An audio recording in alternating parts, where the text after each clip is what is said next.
Good evening, ladies and gentlemen.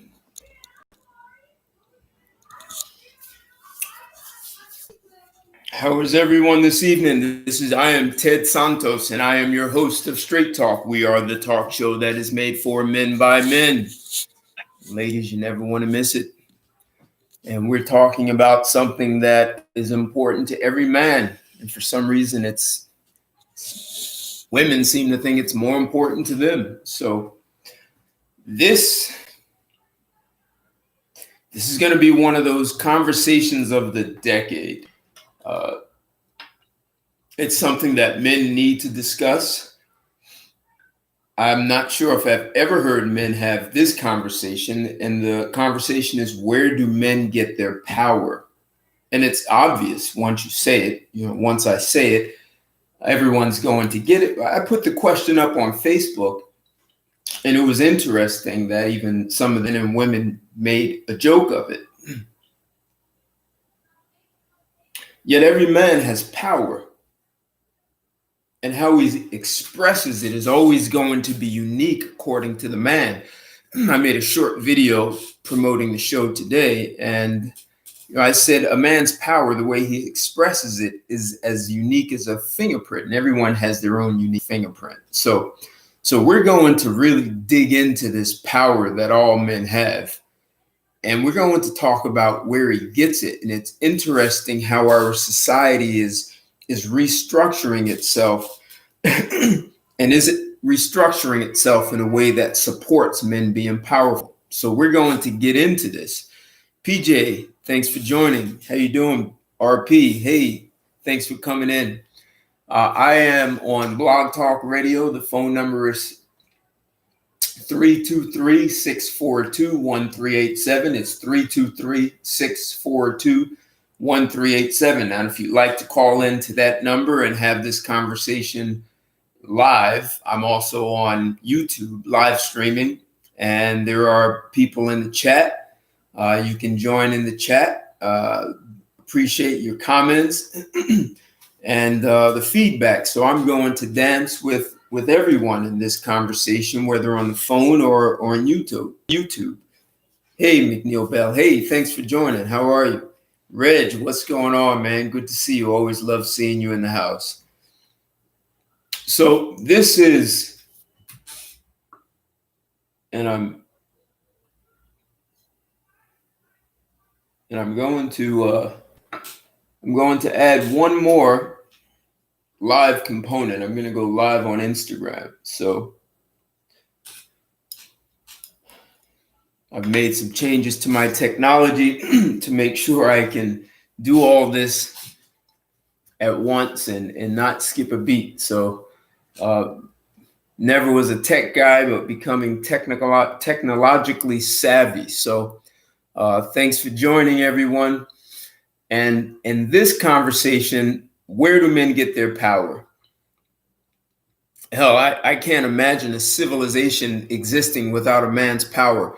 Every ounce of creativity, every industry that has been made on top of the power of men.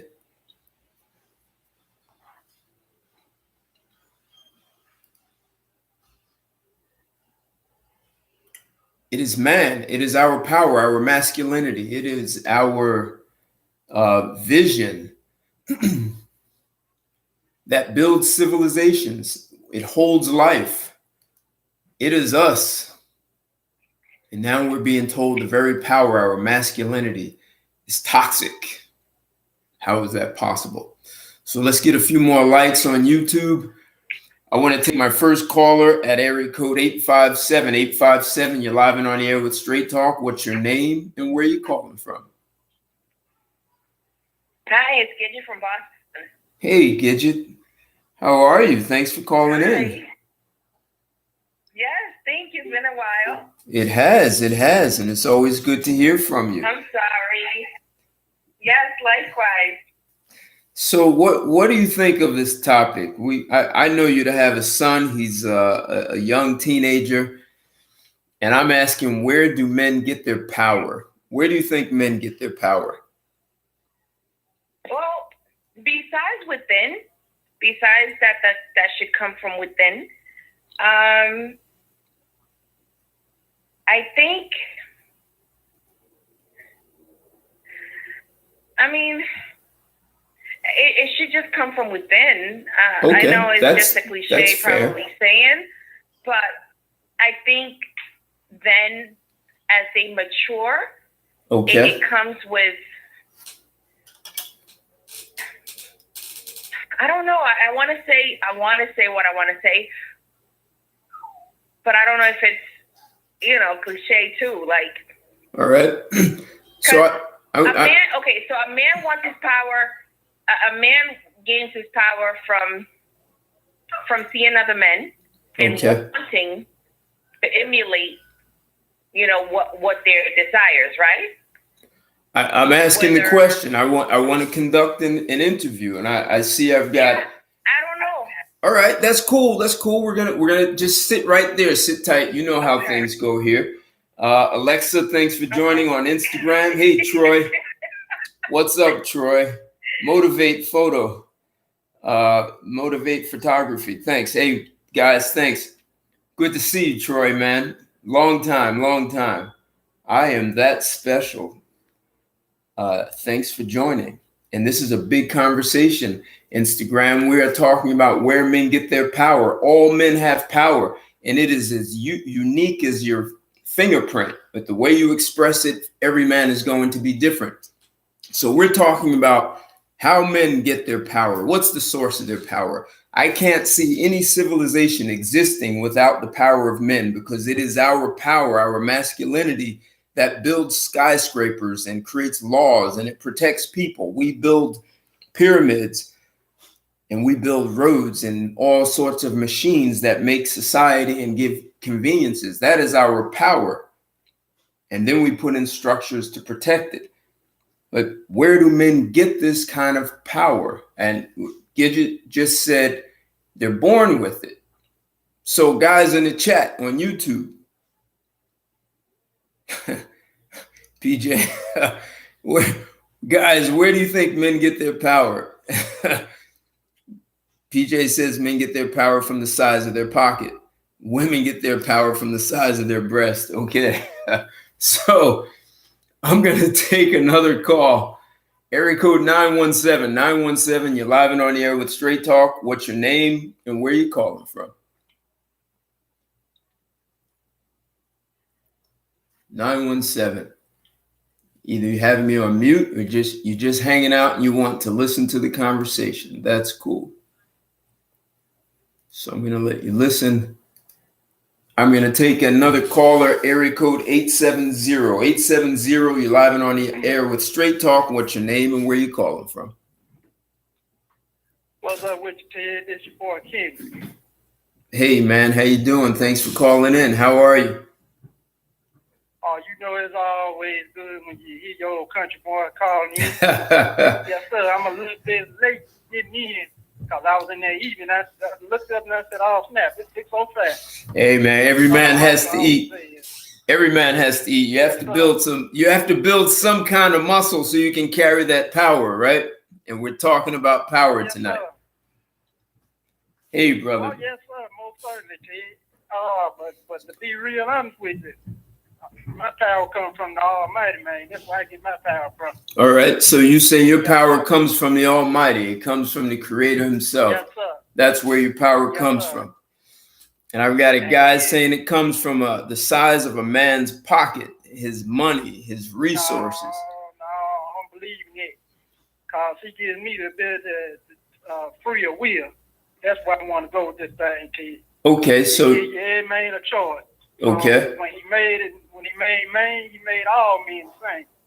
Okay. Some men got political power, some men got more power with dollar bills. And then some men just may have all this sexual stamina type of power. So right. He put all this in one big old umbrella, Ted. So do you think I'm asking you, Gidget, and I'm asking both of you.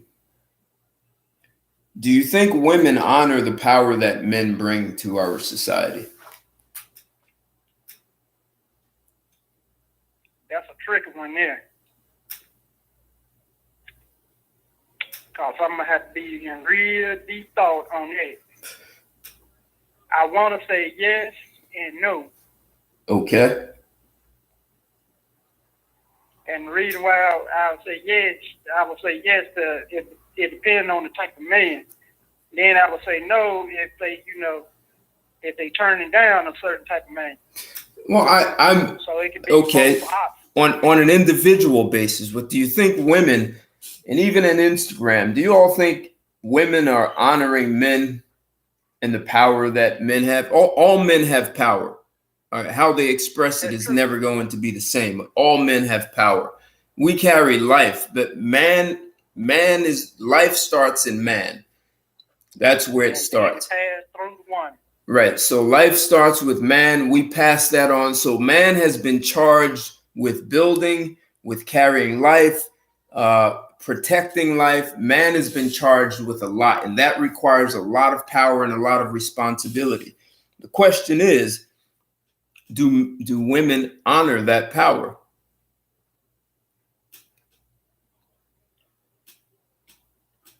I don't think so. Why do you say that? If you look at the latest on the status quo on the divorce rates and the marriage rates in this country, Mr. Ted, I say it's almost like the honor of the male's perspective is just about shot. All right.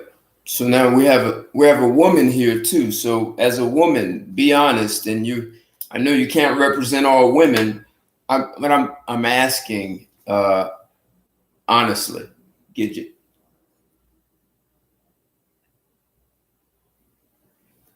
Did you put us on hold? Ask me again. I did. Ask me again. Do you think women honor men's power?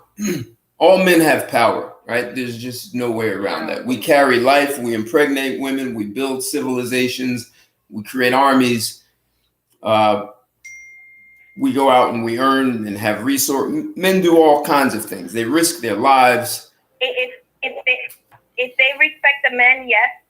If they don't respect the man, they are looking for their self-interest first. Well, do you think women honor the power that men actually bring? I'm not asking for respect. Like I said, if they respect the men, yes. But if they have their self-interest, they're not going to honor that. Not unless it's beneficial to her. So I agree with her, T. So the only way women honor men and the power they bring to the table is if that power benefits her. Benefits the women. So when we look at society, I'm asking women as a whole. Like you have 2 billion women on the planet. They should. So the only way that the billions of women on the planet are going to honor the power men have, because if you think about it, right, men have power. The average guy with the kind of power he has, he could just go around and damage, hurt, rape, beat a woman, rob her, and men don't do that. See, that's a level of power also. The fact that men do not, most guys do not exploit women. They do not go around beating on women when they actually could. So the fact that men don't go around just abusing, beating, that's a level of power also. Okay, I get it. So for you, power, then I have to ask, when you ask about the power, is it powerful or is it what type of power then? Because then you have to make us understand what type of power then, because men are more powerful than women. We all know that. Right. And I think, like I said, until it benefits her, she won't, she'll, I mean, like I said, a woman should respect it anyways. Should. But there's a lot of women who don't feel like they need to respect a man. if it's not beneficial to her. Okay. Tech with Ben, thanks for Make joining. sense? Am I making sense? Or am I not No, making sense? I understand. Yeah, And, you is making sense.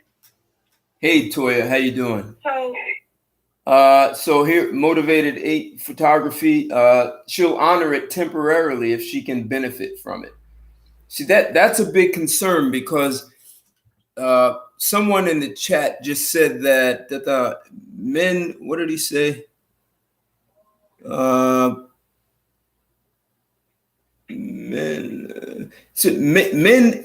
he said their power is from their ability to manage themselves very well. So the fact that men are disciplined, look at the amount of athletes who are physically powerful, right?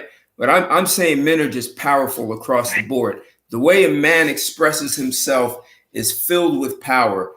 The intellect, the creativity, the innovation to go down paths and take risks. And some men lose it all, right? Sometimes they lose their lives. Someone breaks in your house, he goes downstairs. So the creativity, all the buildings that have stood the test of time, all the roads we drive on, the cars we have, and the physical might that men have, they don't abuse it. And women pretend like it doesn't exist, like it's not important. But yet it's a man's power that has built our civilization. And you look for thousands of years. And it seems like no one even really, I got it, the creator, I got it. That's so what once you're here on earth in the flesh, in a bodily form, right? So once you're here, a man, the way he expresses himself is on his own individual, right? So there are a lot of guys who are not expressing themselves as powerful because they're being called toxic for being masculine. So some men are abandoning their power so they don't look toxic. Masculinity is power. Yeah, that's true. Well, that's on purpose, though.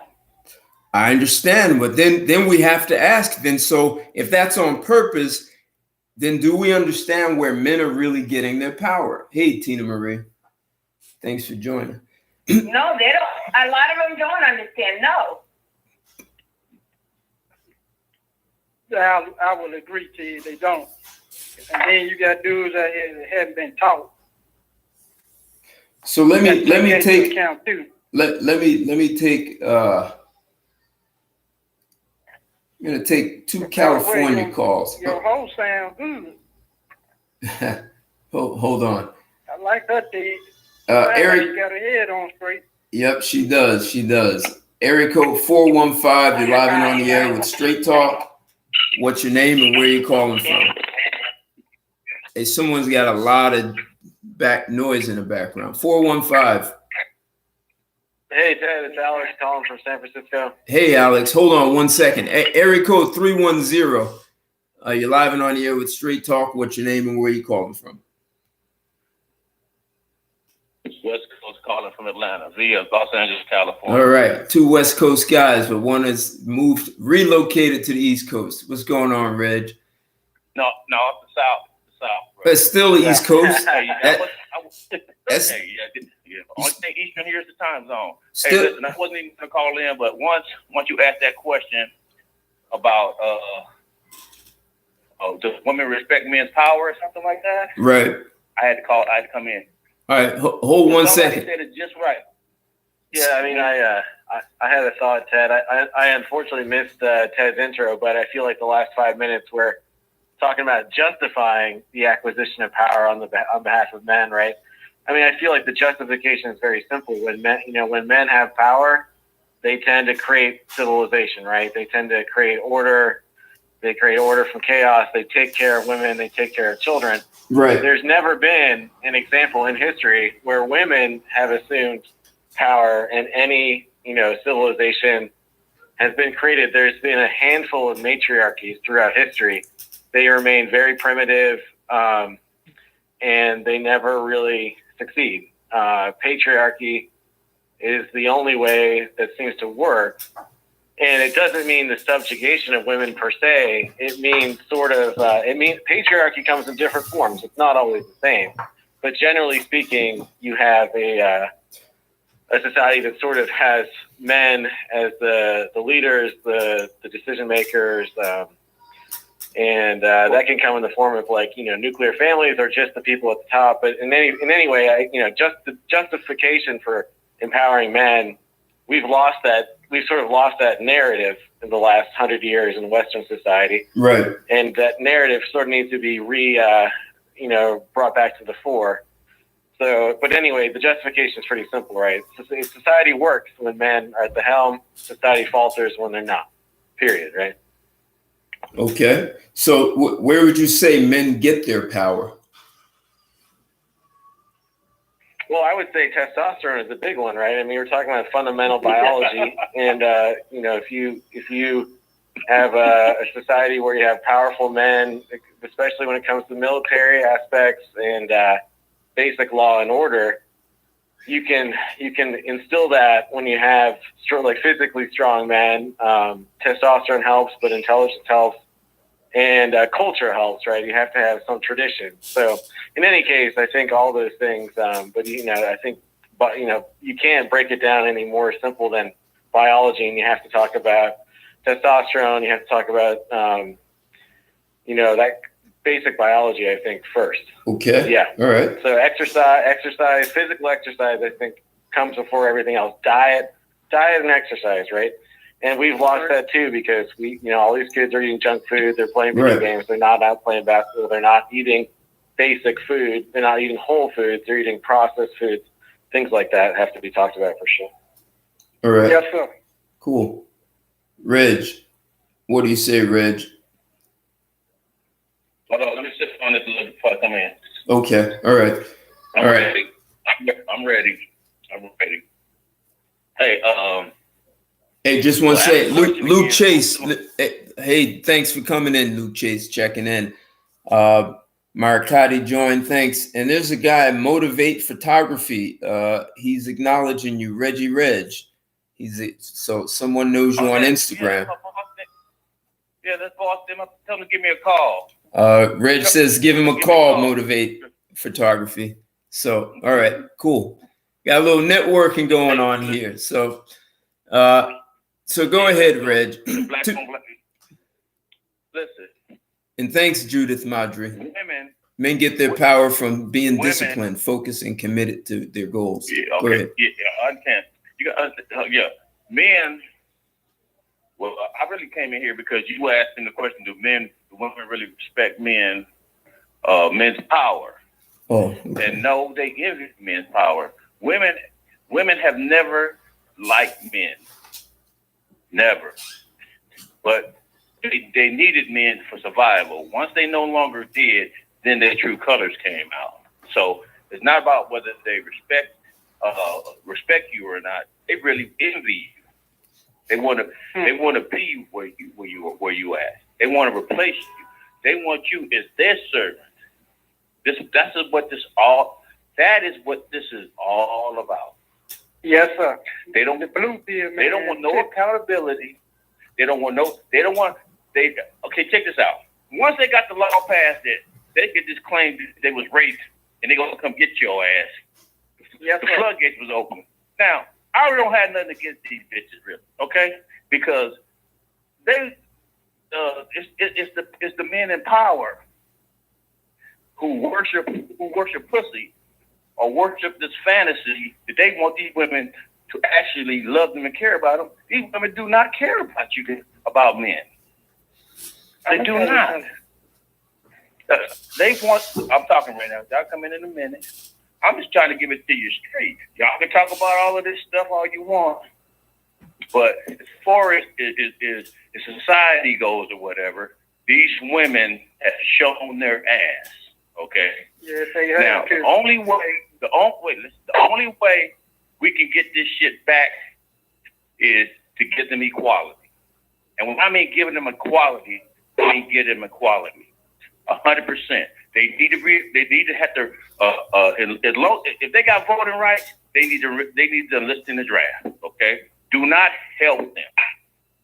Period. Don't help them pick up a 100-pound box at work. Nothing. Anything that they have to do, they have to pay for. They gotta earn. Yeah. Your power that you're talking about, Ted, here as a man is they gotta earn. They gotta earn that. Yeah. Everything they gotta earn. Your manly presence. 5 seconds of your manly presence, they're gonna have to earn that. Yes, All sir. of it. So if you want this stuff to turn around, where we no longer have to have these type of videos or whatever, and this disrespect for the builders of society, but that shows you right there, right here and there, right here now, they haven't built a goddamn thing. Man has built everything, and they show you no respect. Okay.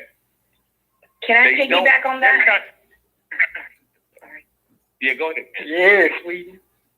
The ones who are passing these laws, they want the woman. So they're doing that because these psychopaths have an agenda towards them. So they're letting these females do whatever they want, so that when the pedophiles come, when whatever else comes, these females can't say nothing. You get what I'm saying? Because why? Because they were like, oh, since I let you do this, then you're gonna have to let us do this. Here's the question. Wait, we're going a bit off topic. Here's the question. So if all that happens, I just had to say that point. Sorry, I know. I didn't mean to so off topic, but if men have power and they're allowing this to happen, then have men just lost their power? Because I wouldn't say that. Just think about this, right? So the question of the show is, where do men get their power? So see, if we don't understand where men get their power, then if we don't understand where men get their power, then we may start cutting men off from the source of their power, right? Which then men start to believe they have no power, and they start to believe women have more power than them. Now, women often choose men. They choose men based on their power, right? So, and I don't care if you're in high school. Women choose the guy that the woman wants is powerful already. So we can't say that women are the source of men's power, because she's choosing the guy that she thinks is most powerful. So that means you already have it, even if it's a power that's kind of a sleeping giant. People talk about Henry Ford.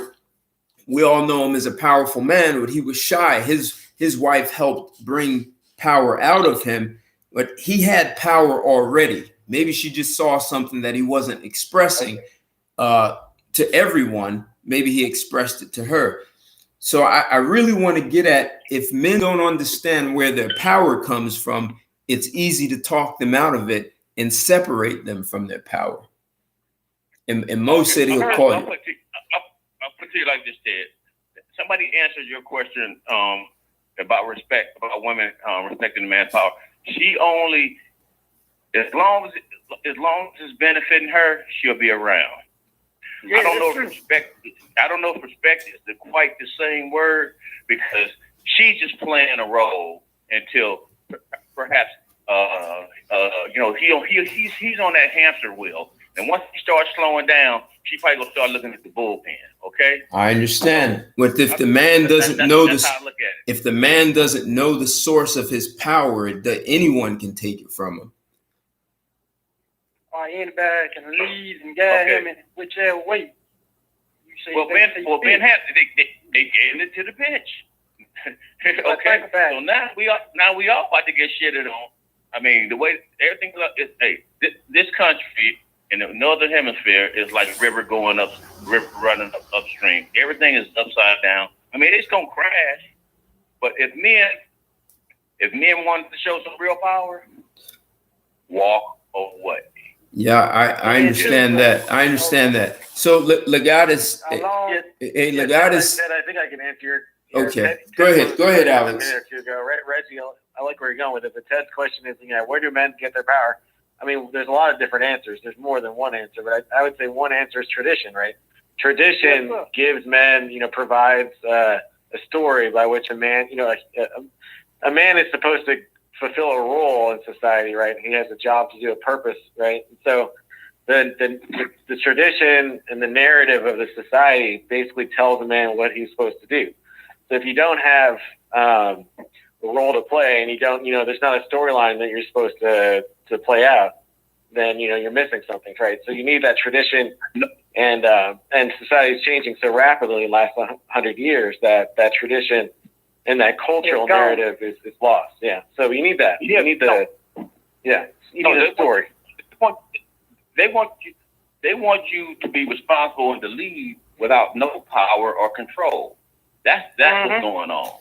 But see, Reg, listen, guys, a man's power has nothing to do with a woman.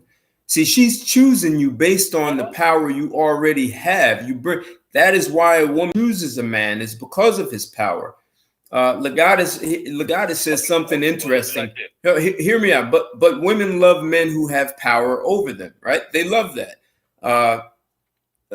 He said, most men don't know they have power. See, this is a problem. And they believe their power comes from being chosen by a woman. And that will derail the entire civilization. So, Alex, you were talking about part of the power coming from narratives, right? Stories and men's roles. So if you believe your role as a powerful man is tied to being chosen by a woman, you just now allowed women to lead you and turned your power over to them. You just willingly gave it to them. And now she's taken your power, and you can't complain about what she does with it because you turned it over to her. That's really why I said that 1% up there on the top of the food train to get their head at the sand. No, the food is soft as butter, been out the fridge 3 days in the fucking sun. No, they are the problem. I'm telling you, they are the problem. I'm talking about the lawmakers. Okay. They allowing this stuff. No. They got the power to change. No. They gave those chicks overnight talking about that they could, if they claimed that they was raped, they got there's no limitations, there's no statute of limitation on rape or sexual abuse allegations. Do you know how much power that gave them? That's what I'm telling you. Hey, let me bring in another. Let me bring in another caller, guys. Let me bring in one more guy. I'm gonna bring in area code 605. You're live and on the air with Straight Talk. What's your name and where you calling from? This is Joe from Montana. Hey Joe, you have a bad connection. Bad connection, Joe. We have a bad connection? No, you do. Can you hang up and call back? Because you've got a lot of static. I do. Okay, I'm going to call back in a few seconds. All right, perfect. Good. Good. Sean Monterelli said power is subjective. Physical power, mental power, pride, and ego are catalysts to power. Power is the process of using something or someone to leverage to accomplish a predetermined outcome. So power builds civilizations. Power builds machines. It builds assembly lines. It builds roads. And before you even get to the physical manifestation, power is in your vision. Men have visions. And before you can even have a vision, you need power to have a vision, and especially to carry it out, especially when you're talking about a vision that, see, the vision requires something to generate it. It requires a generation. So men carry life. That's power. Life starts with men. That's power. And we protect the life that we start with. And then we build shelter and we build conveniences. We have vision for all kinds of things. That's power. And I asked Reg, do women honor that power? Because all men have that power. Men could literally hurt women just walking down the street. It's powerful that men don't do that. It's powerful that women, the overwhelming majority of women, are safe and protected. They're safe and protected in their homes. They're safe and protected, when they go to work. Otherwise, we'd have women just being murdered all over the place. Most of the murders are men on men. Most violent crimes are men hurt. Men are the victims of most violent crimes. So it's not women. So women are well protected. Hey, Joe, try it again. Let's see how you sound. 605. All right, how's it? All right, how is it? You guys hear static, or is it just Can you me? hear me? Just It's not static. All right, go ahead, Joe. Go ahead. How about now? That's a little better. Go ahead. Okay, what you're hearing is the fan, not static, but I'm gonna put the fan on low and see what happens. Okay, so this is a good discussion. Now, your particular point is, where do men get the power from? Well, power is the ability to influence people and to enforce any kind of influence that you want to exert over people. Yes, we have built civilizations, and that's part of power. And we have protected people, that's a part of power. But as Reggie was saying, it's the legal ramifications. It's men, just like you were saying, gave over the power to women. It was enforced by legality. But I disagree with you, Ted, when you said, well, we can't complain because we gave it to them. Yeah, we can. Because if we made a mistake, we can try to rectify it. My way of making a mistake is akin to what Rich was saying when he said walk away.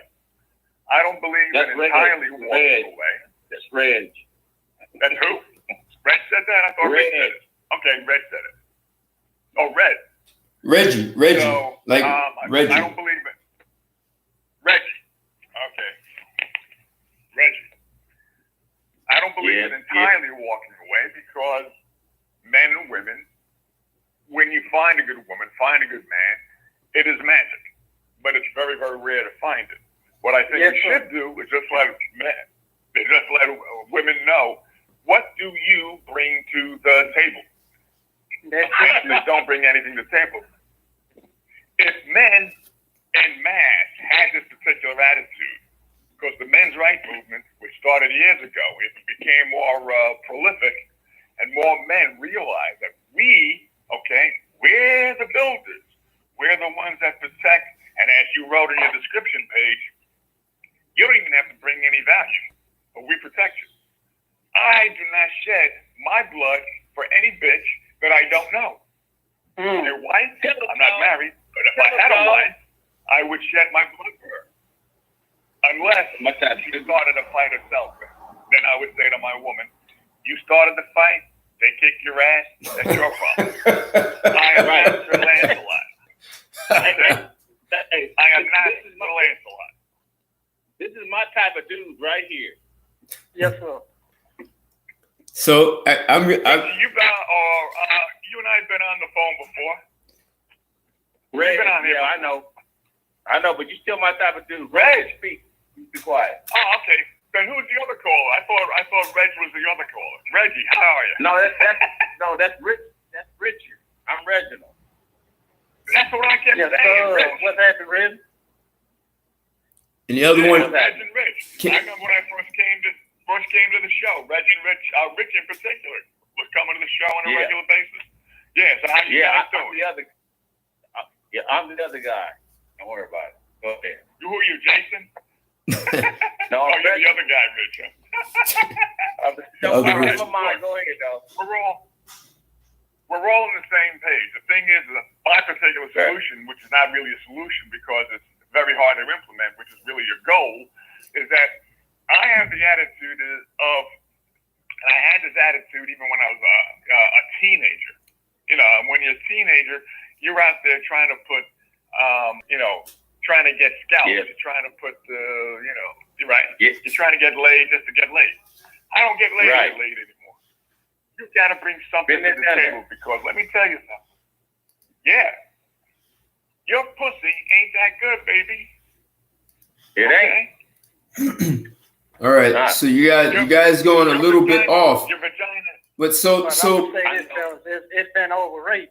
Since folk out here been blowed it out before, and that's what it is. It's overrated. Hey, Reggie. Right. They call it the power of pussy. So what but power exists before that. That is why civilization is actually able to start, because man carries life, right? And he perpetuates life. He plants life into a woman. Reg, do you know why I asked you to have your son call in? He got you on No, Reg, I'm asking a question. Do you know why I asked you to have him call in?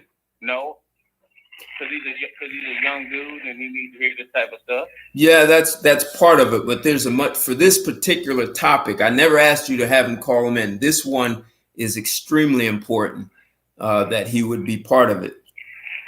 And someone is moving, whether it's your microphone brushing against your clothes, someone's got some noise going on back there. So, Reg, I'm going to say, okay, the source of every man's power can be summed up in one word. Someone want to say what it is? We have a lady here. What do you think the source of every man's power is? It's one word. His lineage, muscle. I am bigger. I am stronger. I am Arnold. Yes, bigger, stronger. Not every man has well, everyone has muscles, but not everyone is big and strong. One word. It's the source of your power. Every man. One word. Decision or choice. Okay. Yep, you can learn that for sure from this one word. Reg, I just gave you a hint. Free will and self-control. And see, I think, willpower. All right, in the chat, what do you guys say? Even on Instagram, what do you all think? One word, the source of every man's powers, summed up in one word.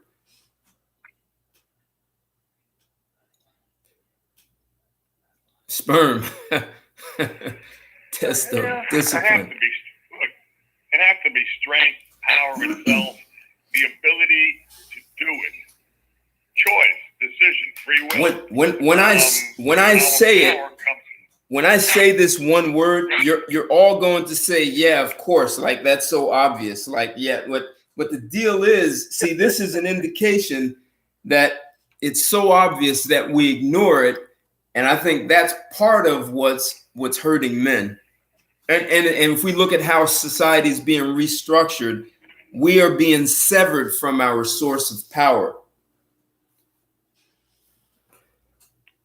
The glasses are off. All right. So, you guys ready for this one word? Yeah, hit me with it. All right. Reg, this is gonna be why I asked your son to call in. The one word is father. Oh yeah, that's true. We all, every last one of us have a father. That's where we started. Our father teaches us about power. Our father teaches us about discipline, decision making. Our father, through conversations, through watching him, through spending time with him, that is the way we learn to be powerful. When you take daddy out of the house, you sever every boy's you sever his connection with power, and all men have power. All men. True. How they express it is never going to be the same. And so the more single family homes, the less powerful men become. And then all these other things you all are saying, that men then feel powerful because he's chosen by a woman. And we talk about the power of pussy. It's your father that's your source of power. That's why I wanted your son to call in, Reg. Well, he's listening. Cause all this stuff go back to the Garden of Eden, Ted, like me and you talked a couple times ago.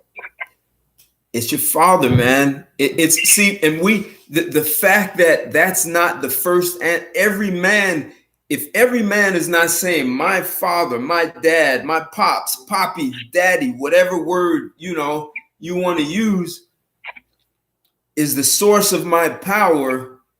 Even if you had him and he divorced, or you had contact with him later when you got older, there are things you learn from your father and you can't get it from mom.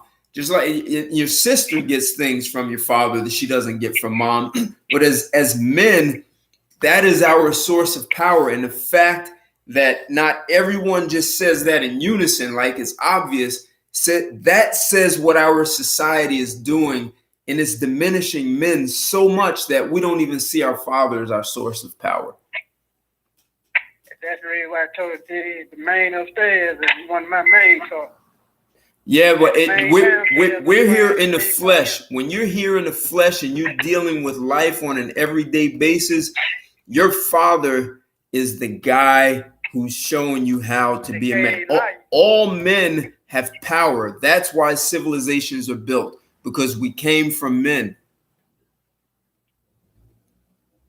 All of us. We watch how our father engages our mother. We watch how our father makes decisions. We watch how he problem solves. I mean, I was just down at the park today. We have a lake in the park, and I watched a couple of fathers bring their children down, young children, to fish. He's teaching them how to fish. He's teaching them, those are survival skills, problem solving skills. All right, there are so many things that your father does, and we kind of take it for granted, but that's where our power is coming from. We emulate. You watch boys with their father or with a group of men.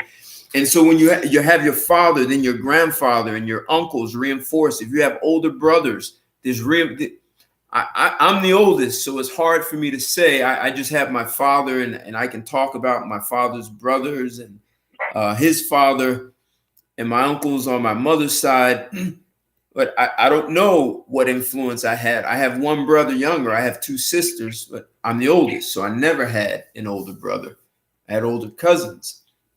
But all of them influence us, and we are almost severing ties with men. It's even hard for men to come together and do business because we don't even see one another as a source of power. We just compete, and that's cool. That's cool to compete, but we're competing to prove we're powerful because a woman chose us, or how much money we have. We don't even know how to leverage the power that every man has with them. But I can tell you this right off the bat. I can tell you this much. You sound like a father figure to me. So that's really why I get a little string calling in from your show. All right, thank you. Dudes like you. Thank you. No problem. I'm saying, guys, the source of your power is your father. Someone else have something to say to that? Someone say you can't see that? I'm delusional. Someone want to tell me that your mother's the source of your power. It can't be your mama. It can't be her. Now your mama can be a motivation, but like you said, your dad will teach you things to carry yourself as a man to you.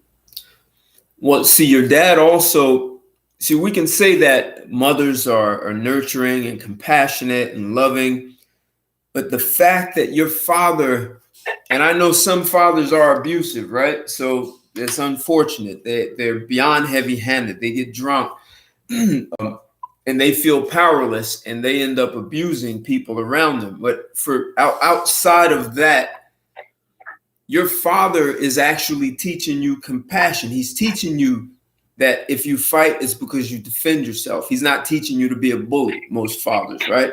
Unless he is and you're emulating him. But your father's teaching you compassion, how to deal with people, conflict resolution, negotiation.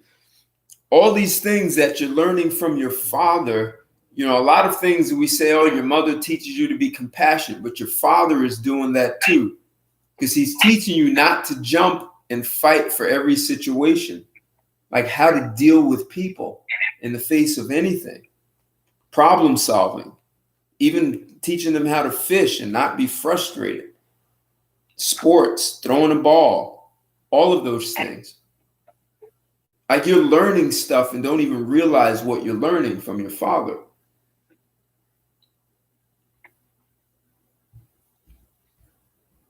Alex, what are your thoughts, Alex?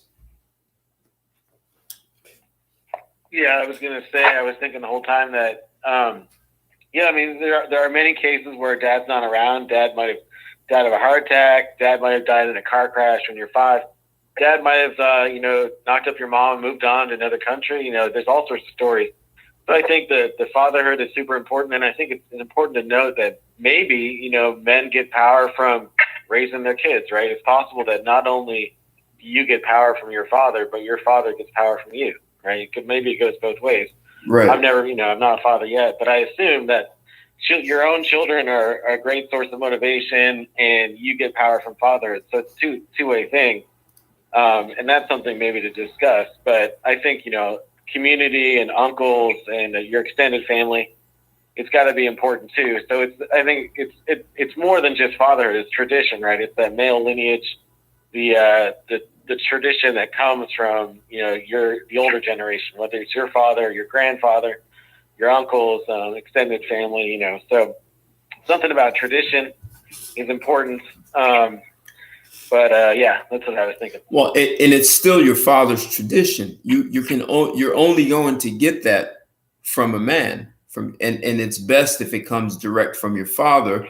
Now, I understand fathers died, right? I was 21 when my father died, and hell, I'm the oldest of 4. My youngest was 12, but my brother was 19. So, at least we had our father up until technically adulthood. But I'm still saying that lineage, that tradition, your father passes that on. And sometimes he does it verbally, and other times he just does it through his actions. It's what he does, what he doesn't do. Your father's teaching you things, and you don't even realize he's teaching you. And you don't realize you're learning. You're just emulating. Yes. Yeah. So that power, see, this whole power of creating, when my father would have my brother and I go out with him to the garage to work on the car. I mean, we were young, we couldn't do anything, but he was like, can you pass me the screwdriver? Pass me the Phillips head, or pass me, you see this right here? This measures how many torque pounds of pressure you put on the bolt. And I'm learning stuff. Maybe I couldn't do it, but when I was older, then I was actually able to do it. I could change a timing belt. I could adjust the timing. There were things that I could do instead of being lost and hopeless. Like, I had the power to solve problems, and I learned that from my father. But those things are transferable elsewhere. Hey, Joe, you're back in, Joe. We can hear you. 605. Joe, you still there? I'm muting. Okay. I see. There you go. How's the static now? No, you're perfect. Joe, somehow you called in twice on one phone. I don't know how you did that. That's power. Let me tell you something. I didn't learn that from my father. And I go about it at a different angle. Because I believe that for a very large degree, you're right. Because if we had more fathers in the homes, then we would have somebody that we could emulate. But from my own experience within my own family, I can tell you, not all men are good fathers. And unfortunately, that's true. But yet, we grow up to be, hopefully, good men. Right. We need more fathers. We need more good men as fathers. But I think those people who aren't good fathers need a beat down. Just like I think mothers, women who are not women, but females who are not good mothers need a beat down. Yeah. Everybody needs to be taught responsibility. Yeah. You know? And when you're a father and a mother, you have more than responsibility. You can shower your children with love, and with that love, they can grow and flourish. So I like the idea of fathers being our power, but I also believe even there are children who have grown up without fathers, without good mothers, and they've become, somewhat vulnerable. So I think power can come from other sources too. Yes, sir. Yeah, And I'm a. go ahead. Go ahead. Me? Go ahead, Gidget. Yes, ma'am. Oh, okay. So, I'm sorry. Yes. So what I did with my son. So his father's not the greatest, but he's not the bad. You know, he's not the greatest. But what I did for my son was I had different examples, different what is it called? Different men around him, Mentors, that were and exposed them to different men that were valuable to his growth.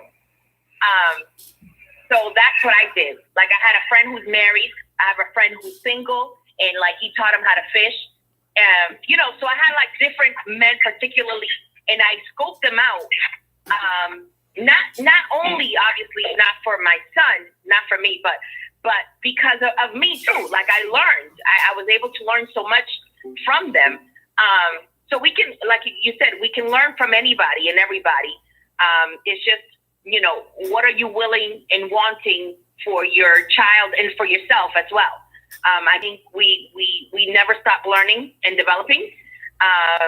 And even this is one of the reasons I listen to, you know, your talk show.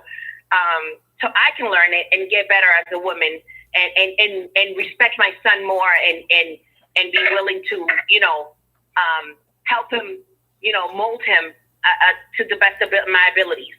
okay. So, yes. So different sources is great. Sorry, that was my point. All right. You know what? Well, can I say this for about a minute?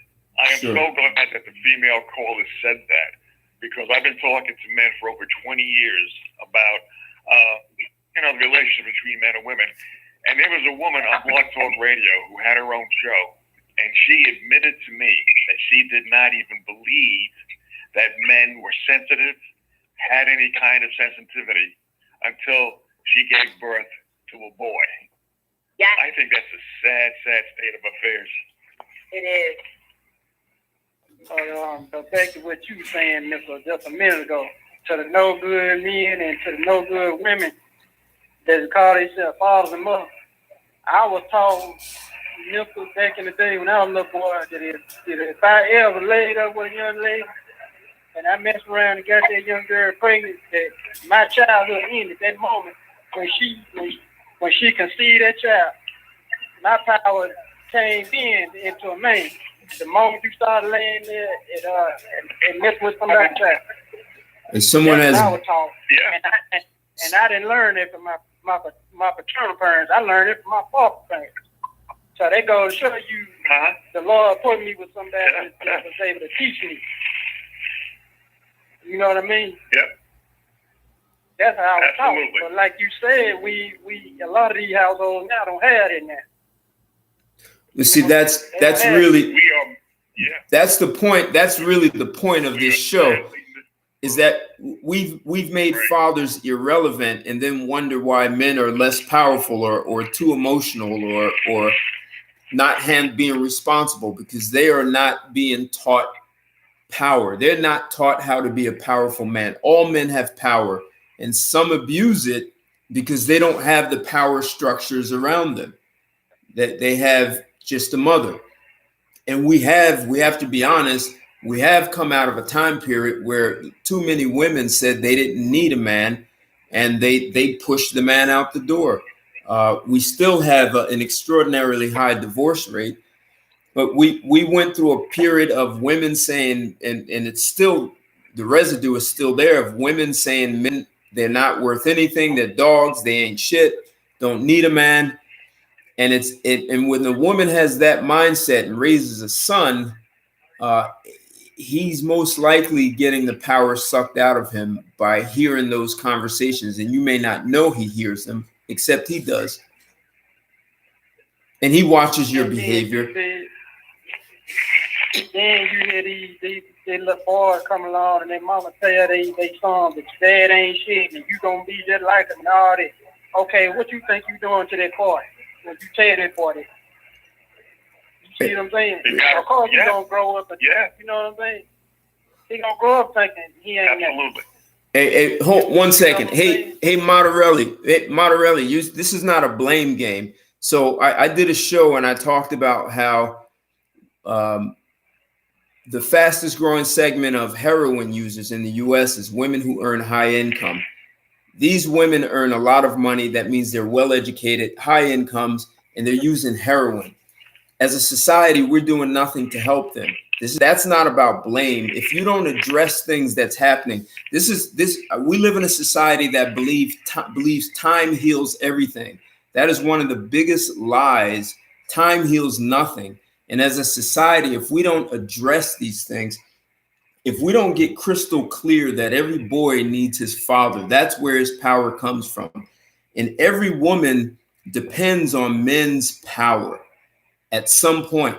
Because if they didn't, women would have gotten up, packed their suitcases, left, and built their own civilization and said, we're going to show you the right way to do it. Since they didn't, and since they're still driving cars that men built on roads that men created and work in skyscrapers that men built, clearly women still need the power that we have and the creations that our masculinity has manifested. So we've got to be honest about these things, and men do not need permission to be masculine or to express their power. It's just who they are, and the road does not need it to be impeded by words like toxic masculinity and men ain't shit and all that, because we do need cooperation.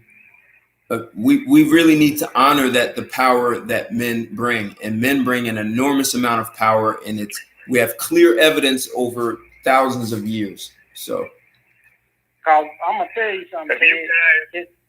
It's almost, we getting back to that point here where we need that village structure in the family household, man. They destroying the family construct right now. It's under attack, Steve. Hey, Monterelli. You guys see the reality show? I don't know if it's still on TV. Survivors, where they split up the men and the women versus each other. The women can't survive with each other. Oh yeah, I know exactly what you're talking about. You see that thing on TV a while ago. I ain't know if it still came on TV. I don't know if it is. I haven't watched TV in a while, but I remember watching it. And the women, they had to beg men for fire, and then they were willing to trade the little JJ for some fire, but the men said no. Mm-hmm. Good.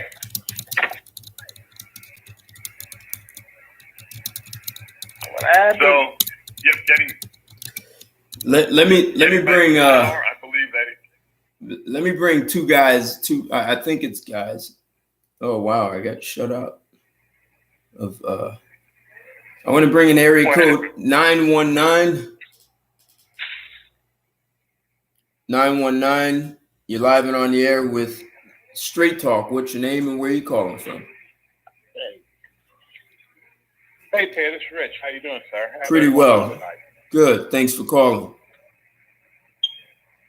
And let me also, 1 second, area code 609. 609, you're live and on the air with Straight Talk. What's your name and where you calling from? Yeah, what's up, Ted? This is Anthony. What's going on? Hey, how you doing, man? Good. Hope, Richard, go ahead. So, and then Anthony, you go. So what are your thoughts? We're talking about where do men get their power? I said father, just one word. What are your thoughts on that?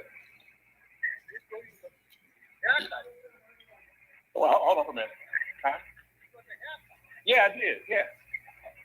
Okay, I'm sorry. What was you saying, Ted? I'm sorry. Go ahead. You want to finish it? Are you done? No. What was the question? Somebody said something to me and I got interrupted. I apologize. So we're asking, where do men get their power? And we were just in an inquiry back and forth, and at some point I said, one word sums it up. Your father is where you get your power. And I think a lot of people don't realize just having the presence of the father in the house changes a lot. It's like a male lion in a den of lions. The male lion, just the presence creates a level of safety, protection, and discipline. But I'm saying men, that's what we're talking about. But if anyone thinks otherwise, I'd love to hear. If you think power comes from your mother or grandmother, well, we're talking about where power comes from, men, and how men are losing it.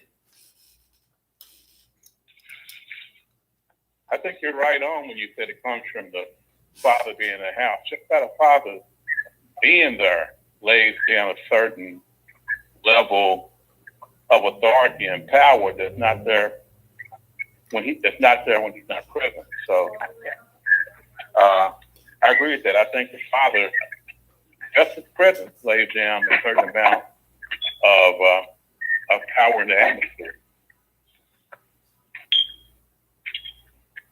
Okay. All right.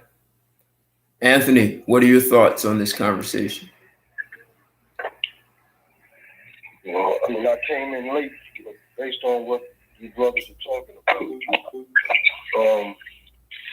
From you know, taking from what I know from my journey and the brothers around me, where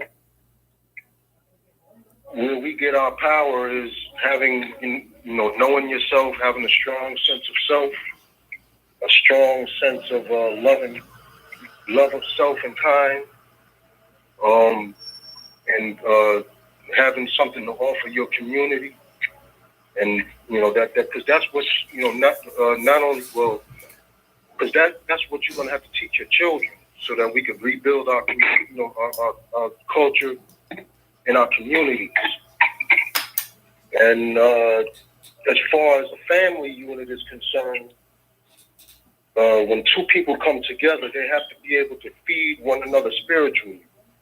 There's another phrase that's that you use to describe it, but you know you have, you know, so, you know, coming from as far as your wife or your mate, she has to be able to feed you spiritually, so that One, please. You know, That's probably what you're talking about. What you say?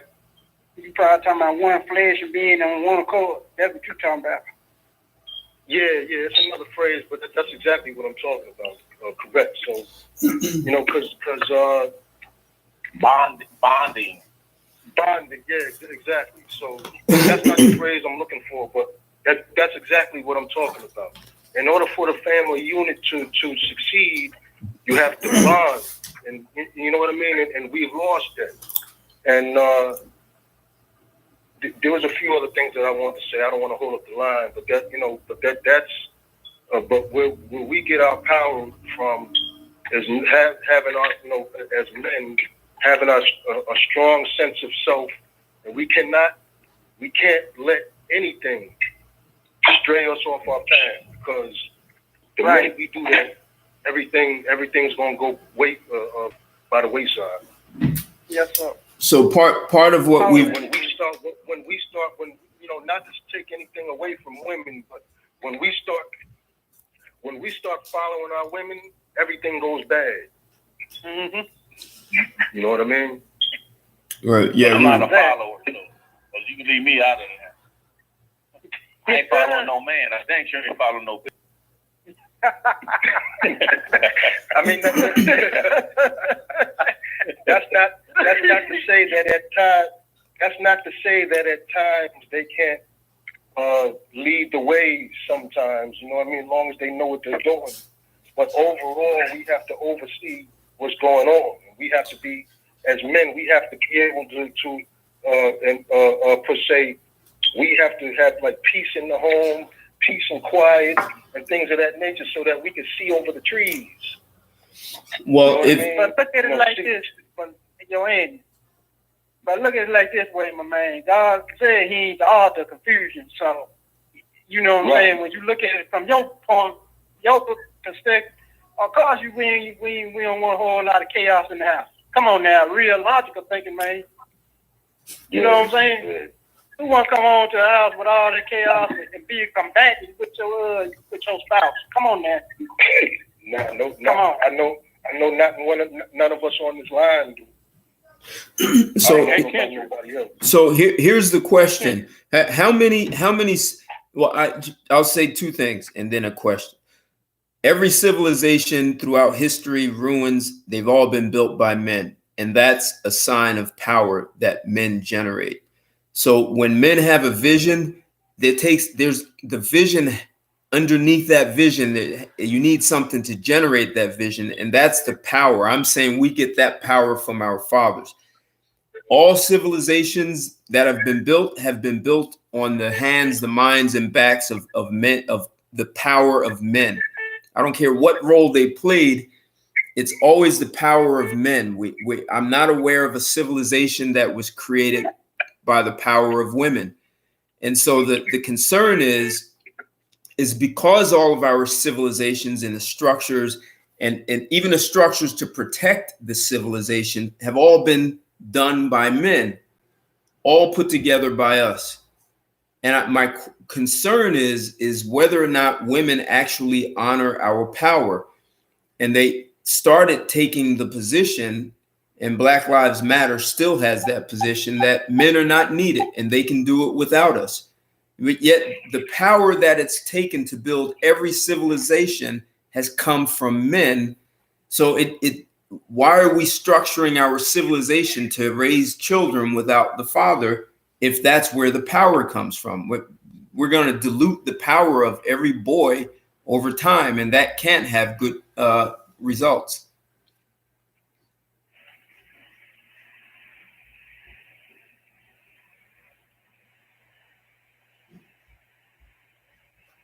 I'm going to bring in another caller. Area code 405. 405. You're live and on the air with Straight Talk. What's your name and where you calling from? Hey, what's going on, Ted? This is Chris.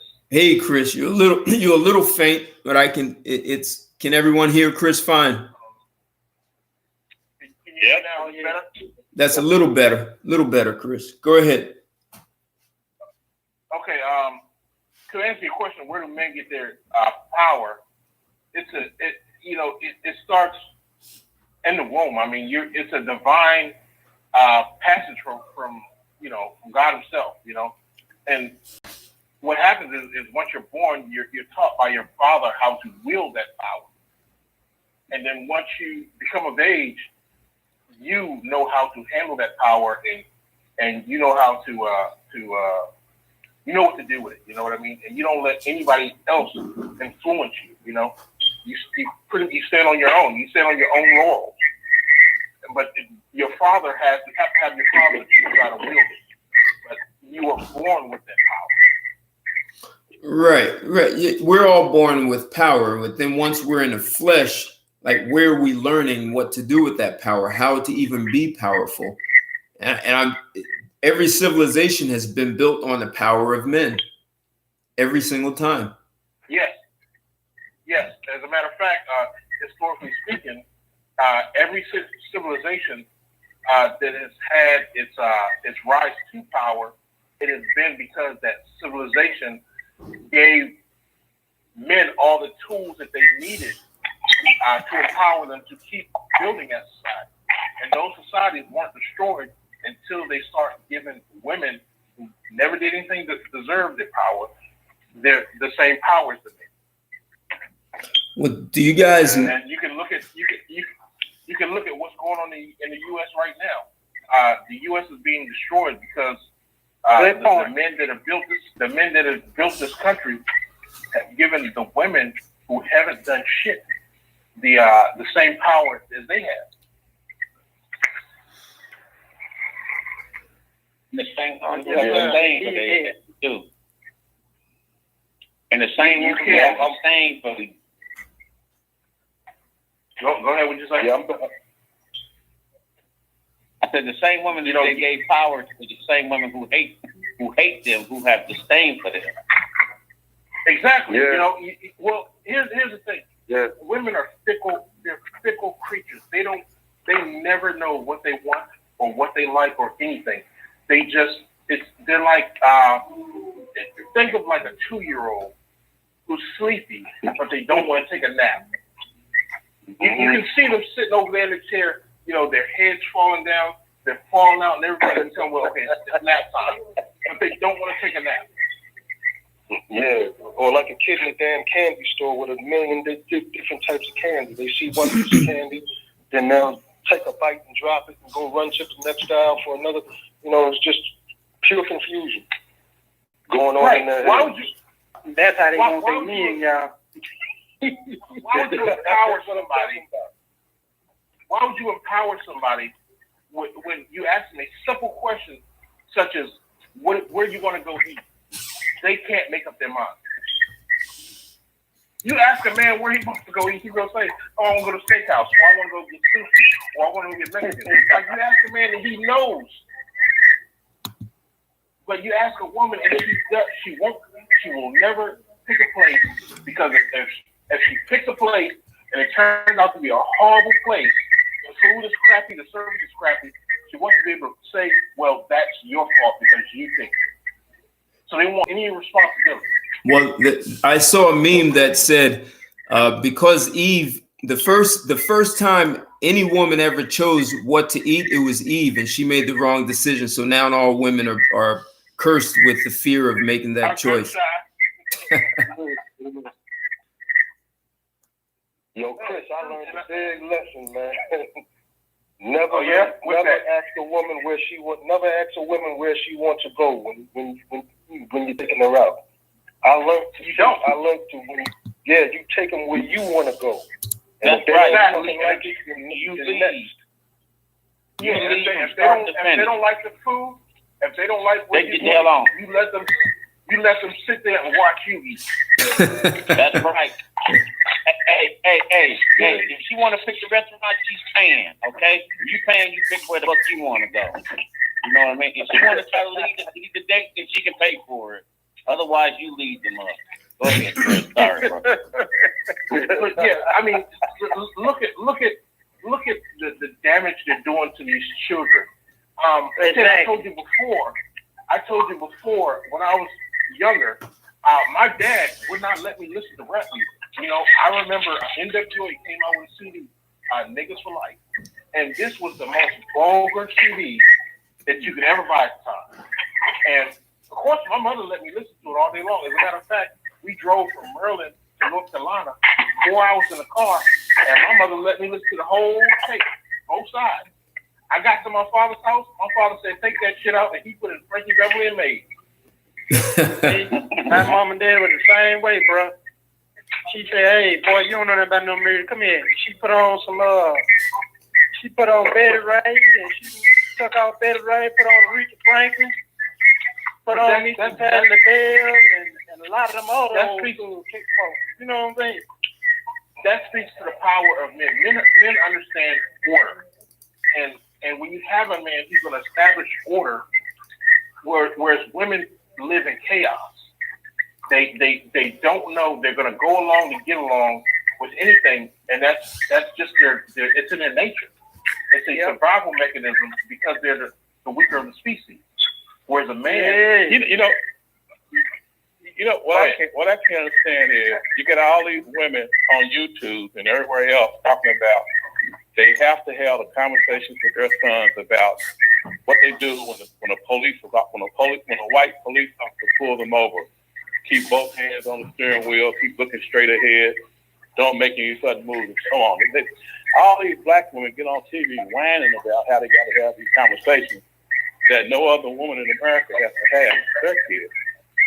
But I never had that conversation. I never had to have that conversation. But when a black guy jumped out of the car and tried to fight the police and got a knife and so on and so forth, the same black women would say, well, why can they shot him in the leg? Or why can they have do a rope around him? Or why do they have to shoot him? So how can you have it both ways? Either you got to obey what the women are telling these kids, or the cops are wrong. I don't see how you can have it both ways. Right? Well, they asking all of them.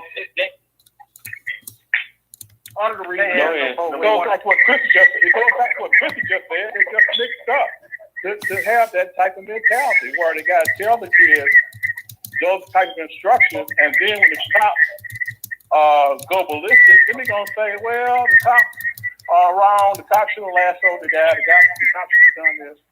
I mean, so why are you telling your kids those kind of instructions in if the cops are Because concerned. those kids are not used to having a father in the home, so they don't know what rules and order is. They don't know what that means. Because like I said, women live in chaos. So the first time an authority figure like a cop pulls them over, particularly since the man, they're taught not to listen to men. Once he pulls them over and he starts giving them orders, it's foreign to them. So they think they grew up, they didn't see their mama, listen to anything from a man. They grew up listening to their mama saying, men ain't shit, they don't need no man for nothing and blah, blah, blah. So now whenever this cop tells them to do something, they think they don't have to listen to him. They don't think they have to abide by any rules or any order because they don't see their mothers doing it. Well, and we can argue all night. We can argue about all night whether or not that cop was right in shooting that guy. But I don't think there's no argument about, excuse me, if you believe the cops are racist, if you are a black man and you believe white cops are racist, then don't you have to be brain dead when one has a gun pointed at your back telling you to stop and you keep on walking to your car like you're getting ready to get a gun? I mean, if you believe that, you have to be brain dead. With a bitch attitude. A song. Yeah, but how many? Think about it. How many women do you see? Straight up tell men that pull guns out on them and put guns in their face? What you gonna do with that? You gonna shoot me? Shoot me then. Shoot me then. Shoot me then. Right. Oh, he shot me. He shot me. Well, you just asked see, Right. so what we're talking about is the power of discipline from your father. Right. This still comes back to the power of mental stability. Right. So, Chris, you introduced the word hybristophilia. It's a mental illness. It's women who are sexually aroused by criminals, by rapists, robbers, murderers, drug dealers. They are sexually aroused by men who cheat. So men who do things that are wrong. Now imagine a woman who suffers from hybristophilia raising a child. What do you think he's going to do? He's going to respond the way his mentally disturbed mother taught him to be, and he'll end up getting shot because he has no discipline. He has no mental stability because he's never seen it. And the same thing with women who are promiscuous. Women's biochemistry does not handle promiscuity. And when she becomes emotionally unstable and raises a child without a father, he's never seen emotional stability. Lord have mercy. You sure say the right word. Yeah. And their mental stability too. So many women, and I'm not talking about just black women, I'm talking about, women in general. So many women are mentally ill that it's ridiculous. Yeah. And they pass that along to their children. They pass that along to their children, and that's why you see all these kids, you listen to the music that they make, and their music is all about being drug addicts and being suicidal. And murdering folks. Yeah, and killing somebody. But it's not only that, they're depressed. They put the kids, and also they put the kids in front of the fucking TV and Yes, have the phones with YouTube on all fucking day. Because I see it with my daughters. My wife does that. My daughters, my two daughters, on the computer all the time on YouTube, and I snatch it from them. I take it from them when they're with me, because I'm not having that. Yeah, let me tell you something. I used to have an Asian best friend when I was growing up, and his parents, when Nintendos first came out, they were the big thing. Everybody wanted to play a Nintendo. His parents, of course, they bought him one, right? But he was only allowed to play his for half an hour a day after he got all his schoolwork done, and after his parents checked his schoolwork and made sure his schoolwork was right. And if his schoolwork wasn't right, they tutored him to make sure that he understood the mistakes he made in his schoolwork and everything. Whereas my mother, I could play my Nintendo all fucking day. She didn't give a shit.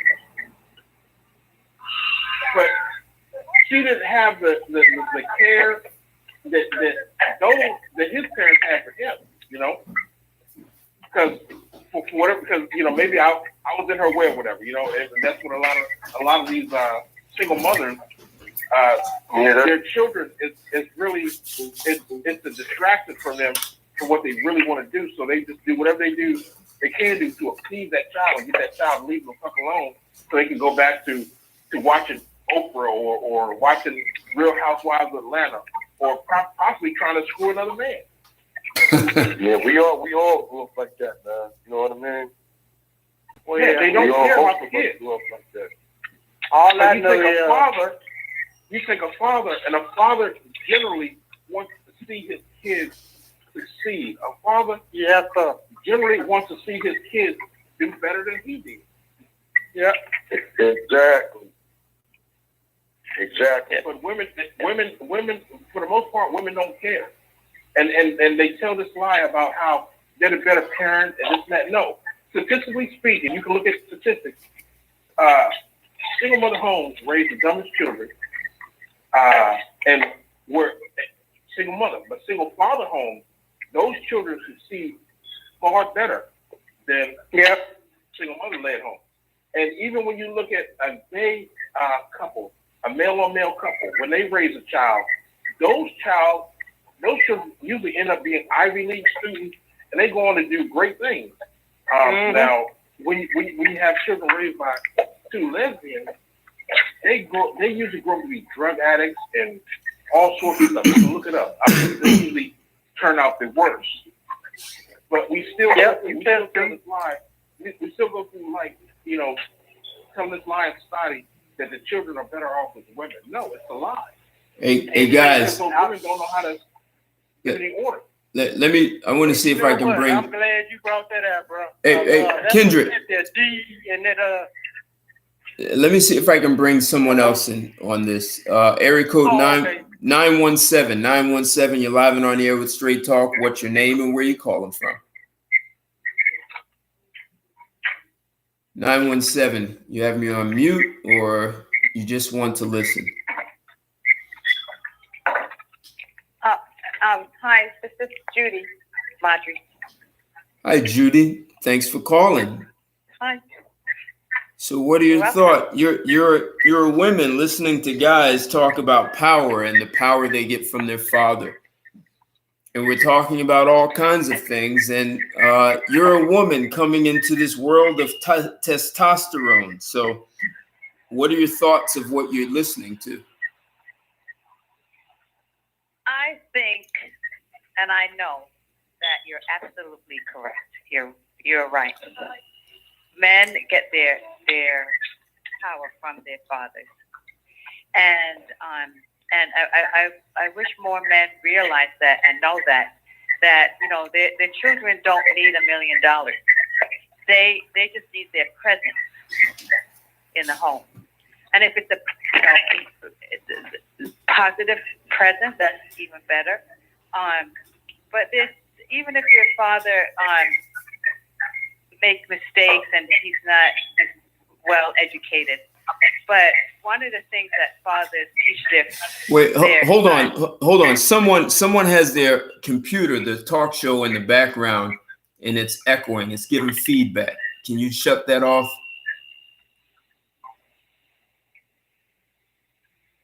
All right, keep going, Judy. Yeah. Okay. So one of the things that fathers teach their sons is to be disciplined and focused, and to be resilient.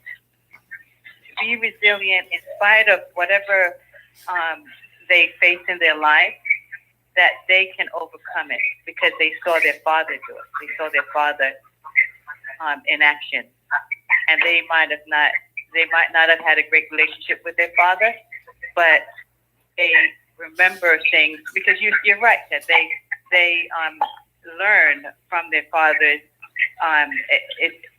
Even things like later on when your father passed away, you'll remember things that he did and how he handled certain situations, and you do the same thing. So I agree with you. I agree that men have to really claim their power, and they have to share that with their children. My father, my parents got divorced when I was a teenager, But one of the things that my father always taught us, that we could do anything we put our mind to. And I think my brothers really took that to heart. And one brother, he was the first computer programmer that graduated from MIT. And I have another brother that teaches at Drexel. And I have another brother that was in the Air Force. And my sister and I are very independent and self-sufficient. And one of the things that we learned from my father was to be self-sufficient as women. And it's just, Black men are amazing. I remember I grew up, I spent part of my life in England, and my father was originally from Jamaica, and I just learned so much from him, how to deal with people, and how to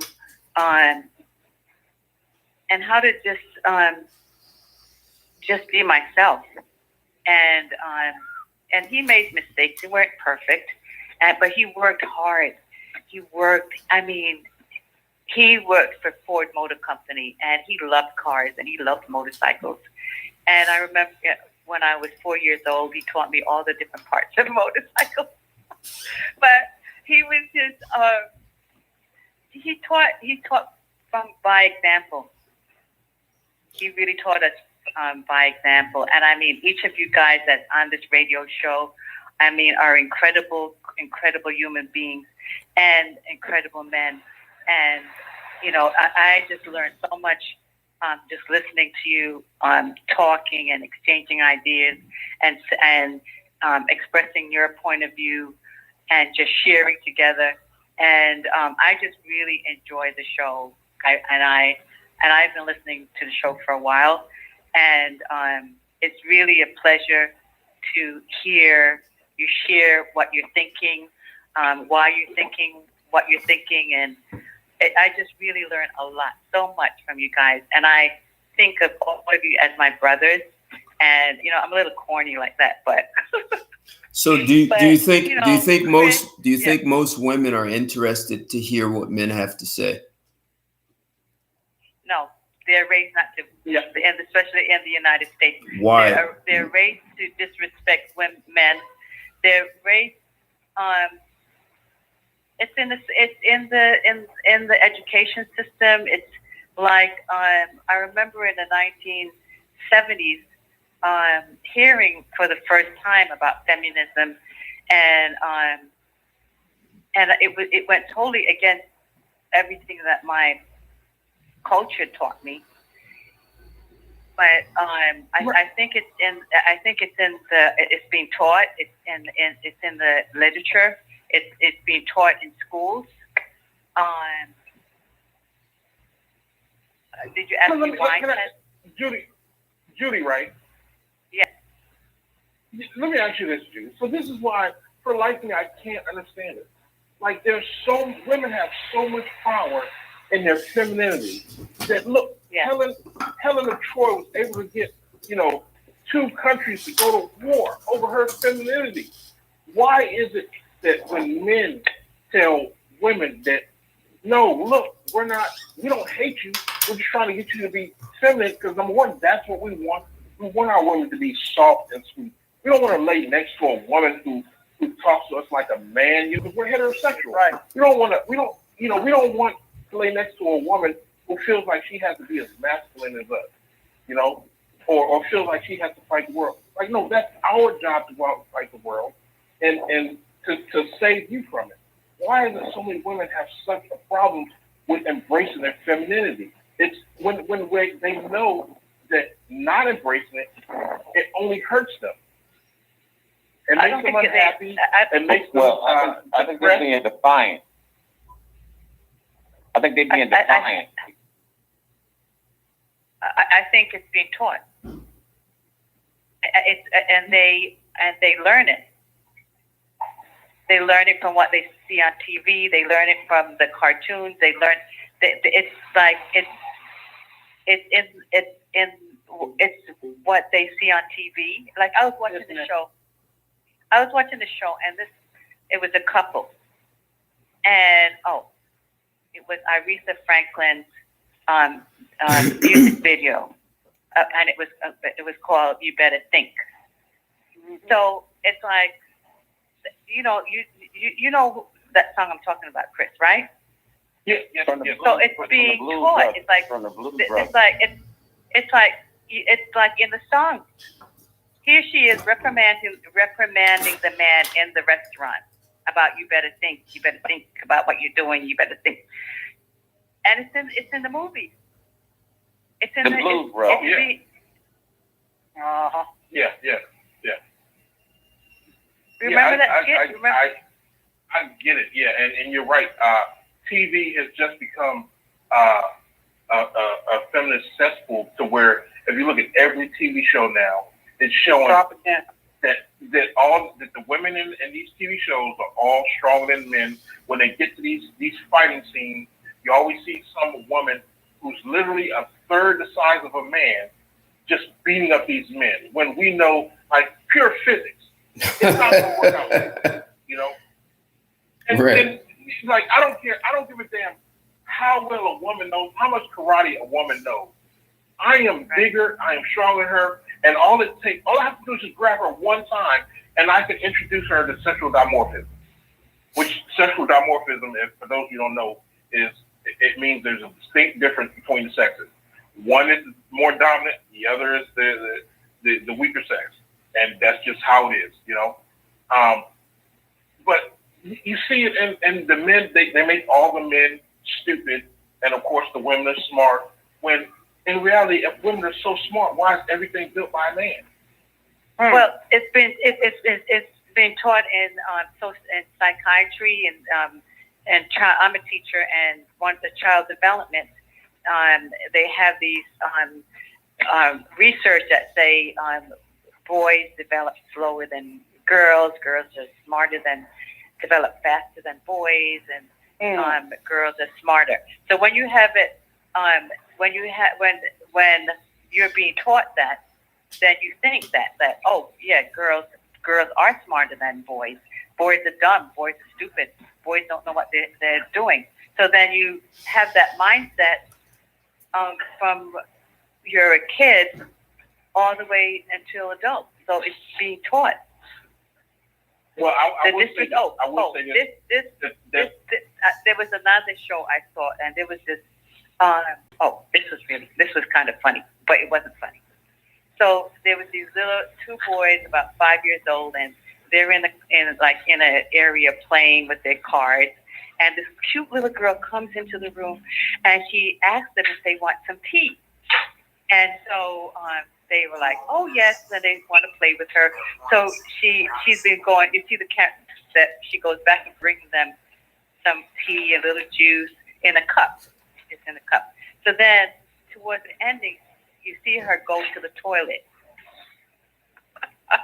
She goes to the toilet to get. You see that one? Yeah, I see that. That was hilarious. I was like, oh, and so the parents, they didn't say anything, so they're allowing it. Yeah, they're allowing. I will say this regarding the educational system. Number one, the reason why they're able to get away with telling that lie about girls being smarter than boys is for two reasons. Number one, girls hit puberty faster than boys do. Yes, sir. It's just a fact. Yeah. It's just a fact. Yeah, it is. And once you hit puberty, you're able to learn faster. You're able to focus more, and you couple that with the educational system. The current educational system that we have in this country is catered to the way women learn versus the way boys learn. Boys learn by being hands-on, not by sitting down and just regurgitating something that they heard, that they saw in a book, or they heard somebody say. No, they're more of a hands-on. Right. Whereas girls are pretty much girls are like parrots. If you stand in front of a parrot every day and you just keep saying something, eventually that parrot will be able to say it back to you, even in your own voice. It'll be able to mimic your voice. And that's what the educational system does with girls. That's how it teaches it. It just keeps doing things, and girls pick up on that faster than boys do because that's not the way boys learn.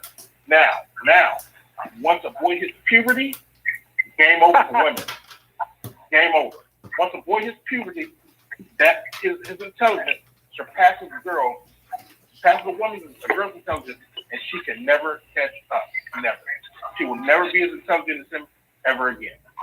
But the fact that she hits puberty faster is why during the early childhood development, why the test scores are higher. That coupled with the way the education system is, because you look at the test scores up until around the 7th grade, you'll probably see a whole lot of girls doing better than the boys. But now once you hit 7th, 8th grade, you see that's when you start to see more boys start getting into science and math and going on to college and getting into STEM fields versus women just saying that's too hard. I don't want any part of it. Well, yeah, I think when men get to be teenagers, they do learn really fast. They can learn a lot of details. It's a focus, and they learn with other men and other boys. They learn. Yes. They'll exchange ideas with each other, and they'll focus for every day. Every day they'll talk about this one subject. Every day they will be focused on that, on whatever they're learning. So yeah, it is. Women learn differently. Women do learn in groups, and especially when it comes to math.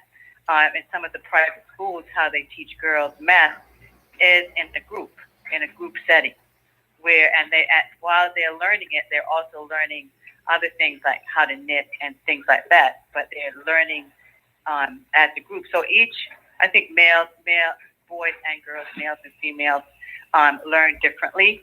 And even within those learning, with boys, there are certain ways that boys learn, and there's certain ways that girls learn. So, I'm not disagreeing. Boys and girls learn differently, and they have different rates where they learn very fast. Right.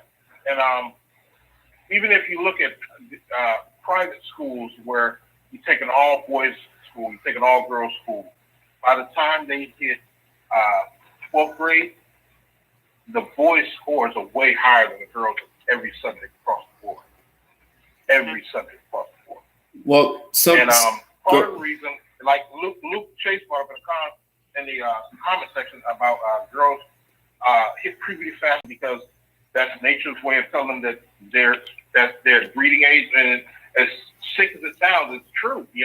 Nature designed women to be able to start breeding from 13 to 30 because that's their prime years. Whereas men, we technically can breed to the day we die because that's just it. We're always in our prime years. Well, men and women are different.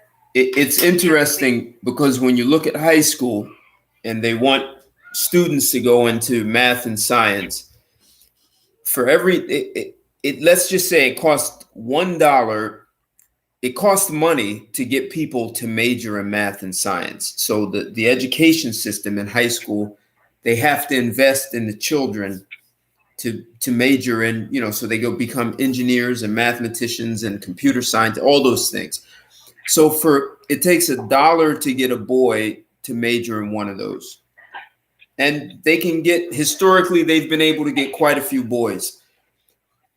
It costs $5 to get a girl to do the same thing. So that has impacted our education system. So because we've been trying to have equality, imagine if you wanted 100 boys to major in math and science, it costs you $1 each. And for $100, you have 100 boys. Well, if you try to get 100 girls, you can't with the same budget. And that's what's hurt our education system. So we've pushed so hard to get more girls in math and science. And no one's talking about the fact that it costs $5 to get the girl to major in math, which means that same $100 no longer. You get 5 girls, and you've spent $25, which now it's 75 guys. But if you try to have it equal, you just you're going to have to start pulling money from somewhere else, which means other communities are neglected seriously. Or you have the situation that we have. You have less science and math majors. And now we have to look to China and Russia and India because our budget was so much of it was pushed trying to get girls to major in it. And then a lot of these girls have babies and step out of the workforce. So now we don't have math and science majors. So that's been a big problem. Well, I think it's also how the education system is set up here in the city, where I know personally, I know a tutor that had a program, and he tutored from kindergarten up to PhD students, and he had his way of tutoring was using the Why Johnny Can't Read method. And so the Board of Ed didn't want him to tutor these kids because his students were going on to the Ivy League schools. Now, there was another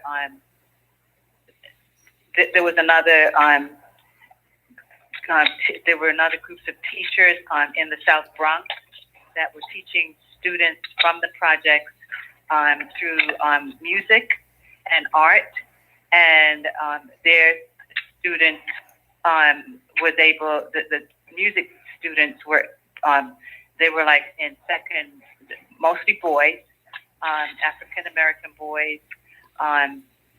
They were learning Bach. They were learning jazz, ragtime, classical music. We're headed. We're way off. With this conversation started out with power and men. Now we're going way off topic right now. Well, these are men that took it on themselves to make a difference for the kids, the children, the black children from low income families to get into Ivy League schools, and the Board of Ed closed down the schools.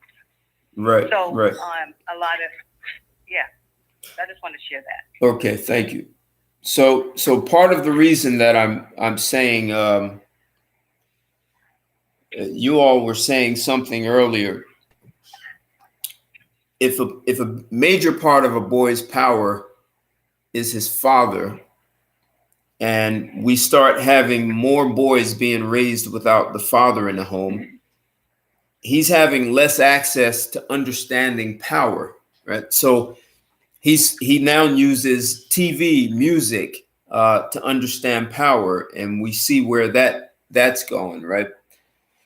And it also, what that's doing, because it promotes violence, and I'll put a cap in your ass, and you also have music that puts men down.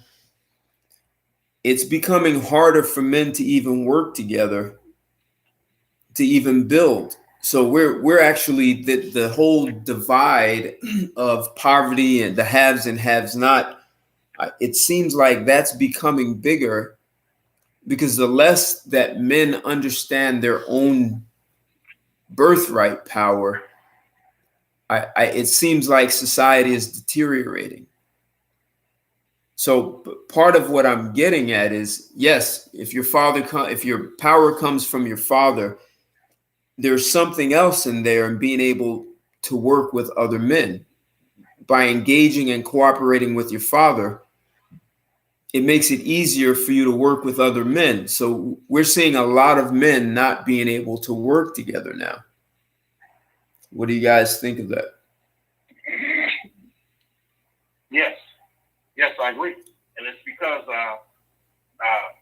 they only know how to respond to everything emotionally versus logically, because they're not getting that from their father. So they're immediately without a father, at home, they're immediately threatened by another man.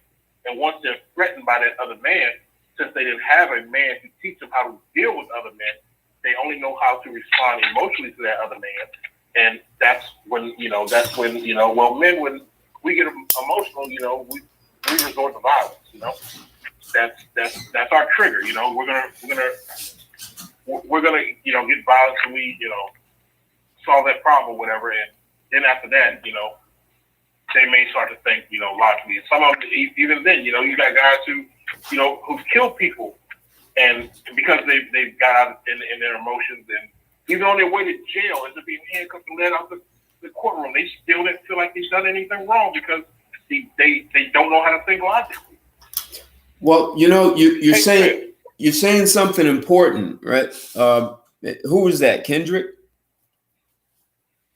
No, Rich. No, that was Rich. I had a question. Go ahead. I had a question I wanted to ask Chris. Hey, Chris, in Louisville, they made it legal to carry a firearm without a permit. You can carry it open carry without a permit.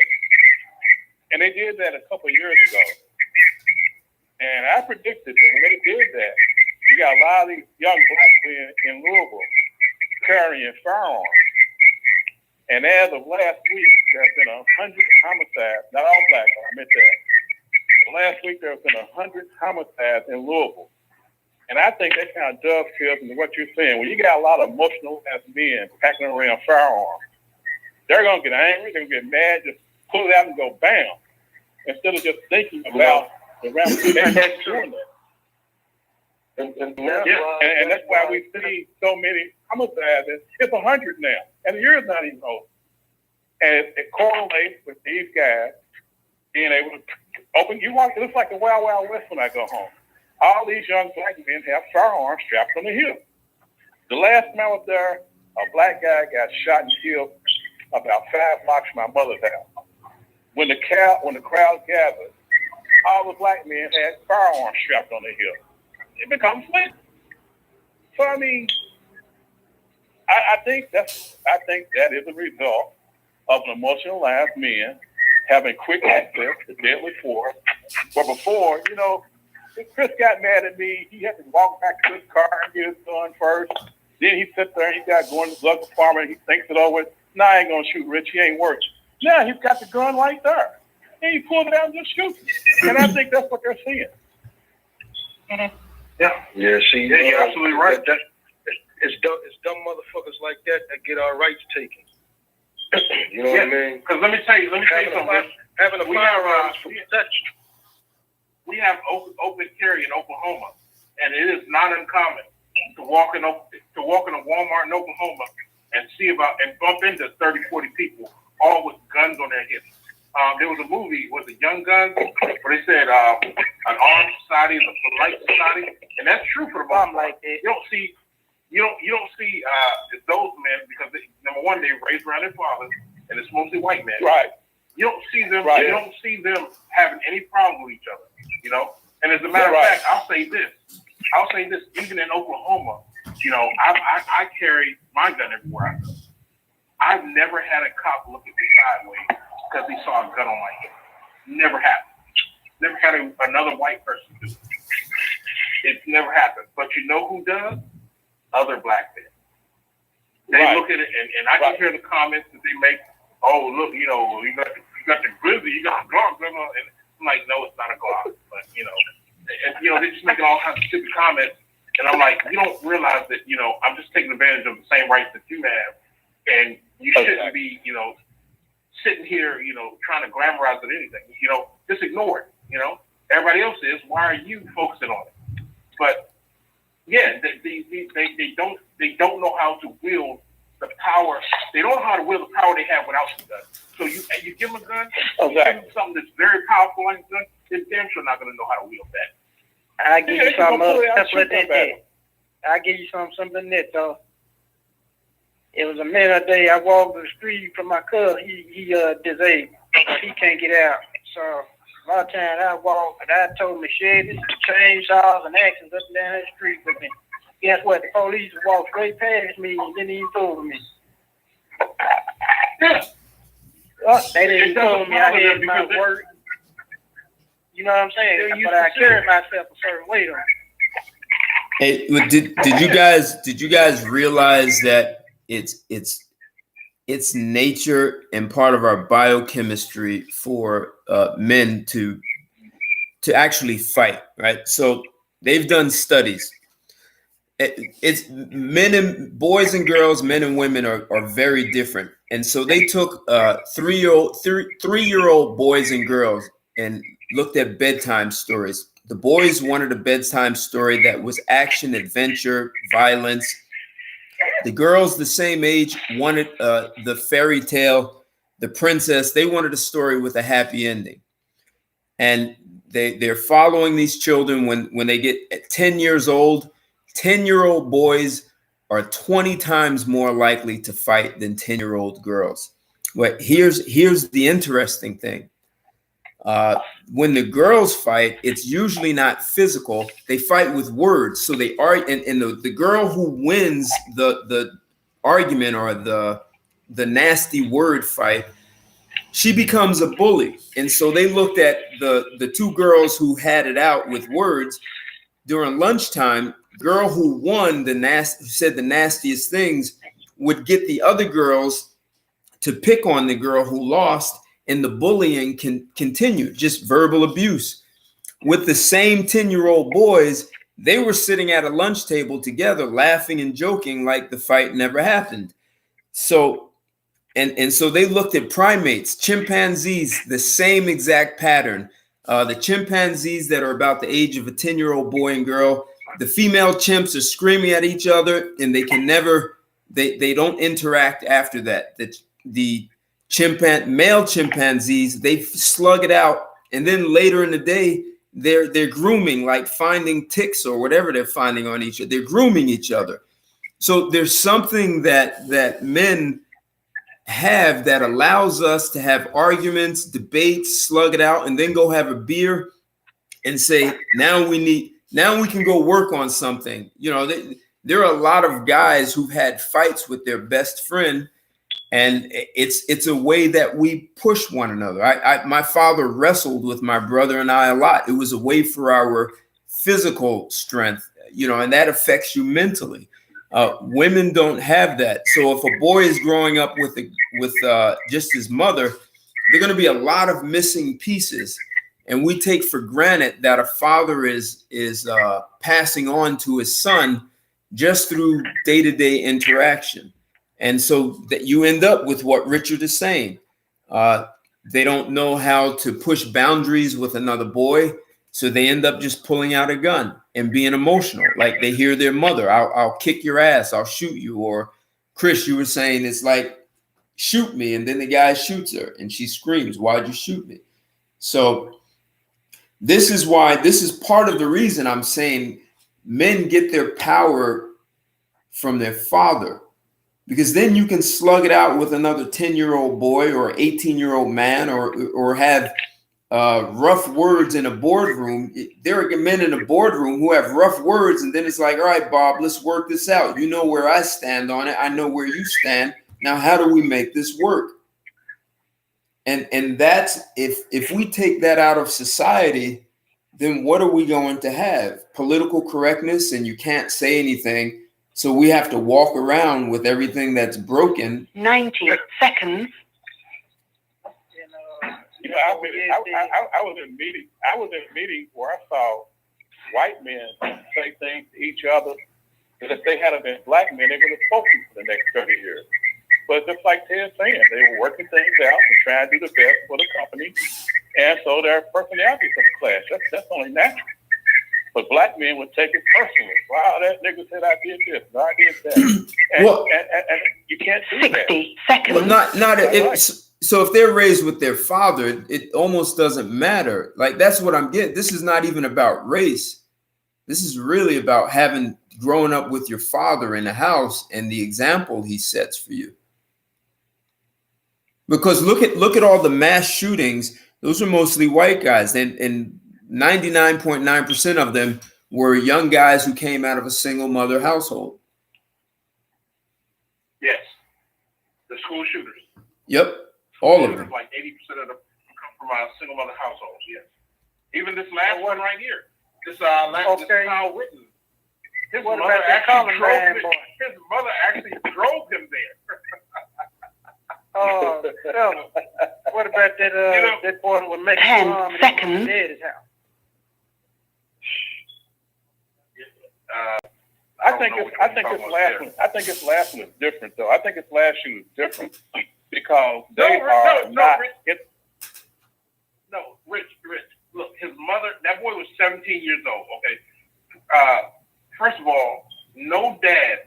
I don't care how much he loved Trump and his Trump-like son or whatever. No dad will put an AR-15 in his son's hand and then drive 3 hours to drop him off and say, "There you go."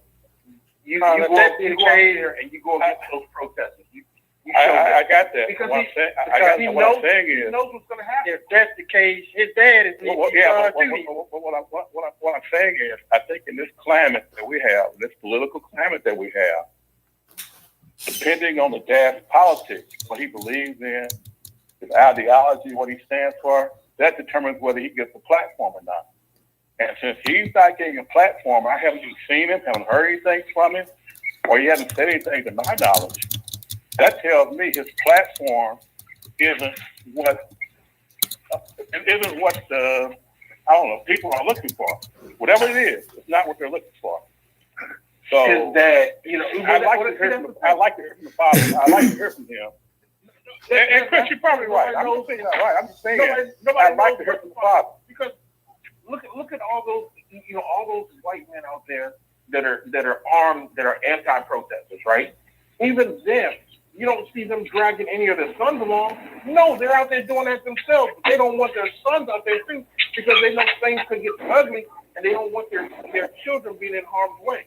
But this single mother had no problem dropping her son off.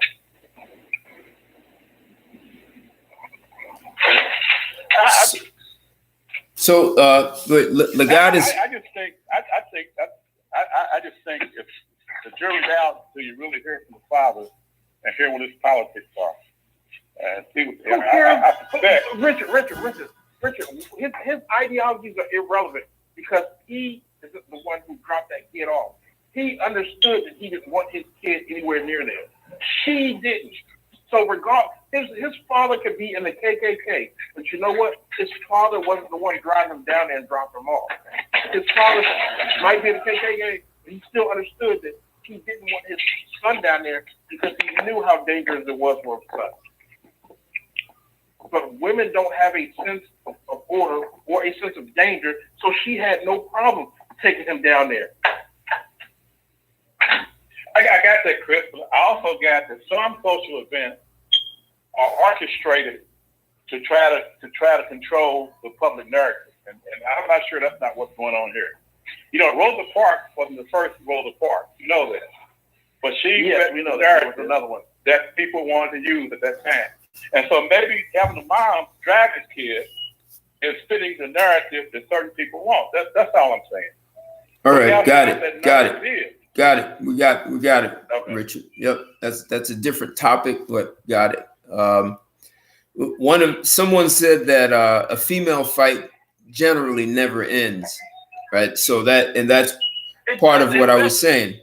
They can't work together after that because the fight they're still using they use such nasty words they can't even work together. Men would just slug it out with this whole noun using guns. That's a whole another thing. Instead of fighting, men normally fight it out.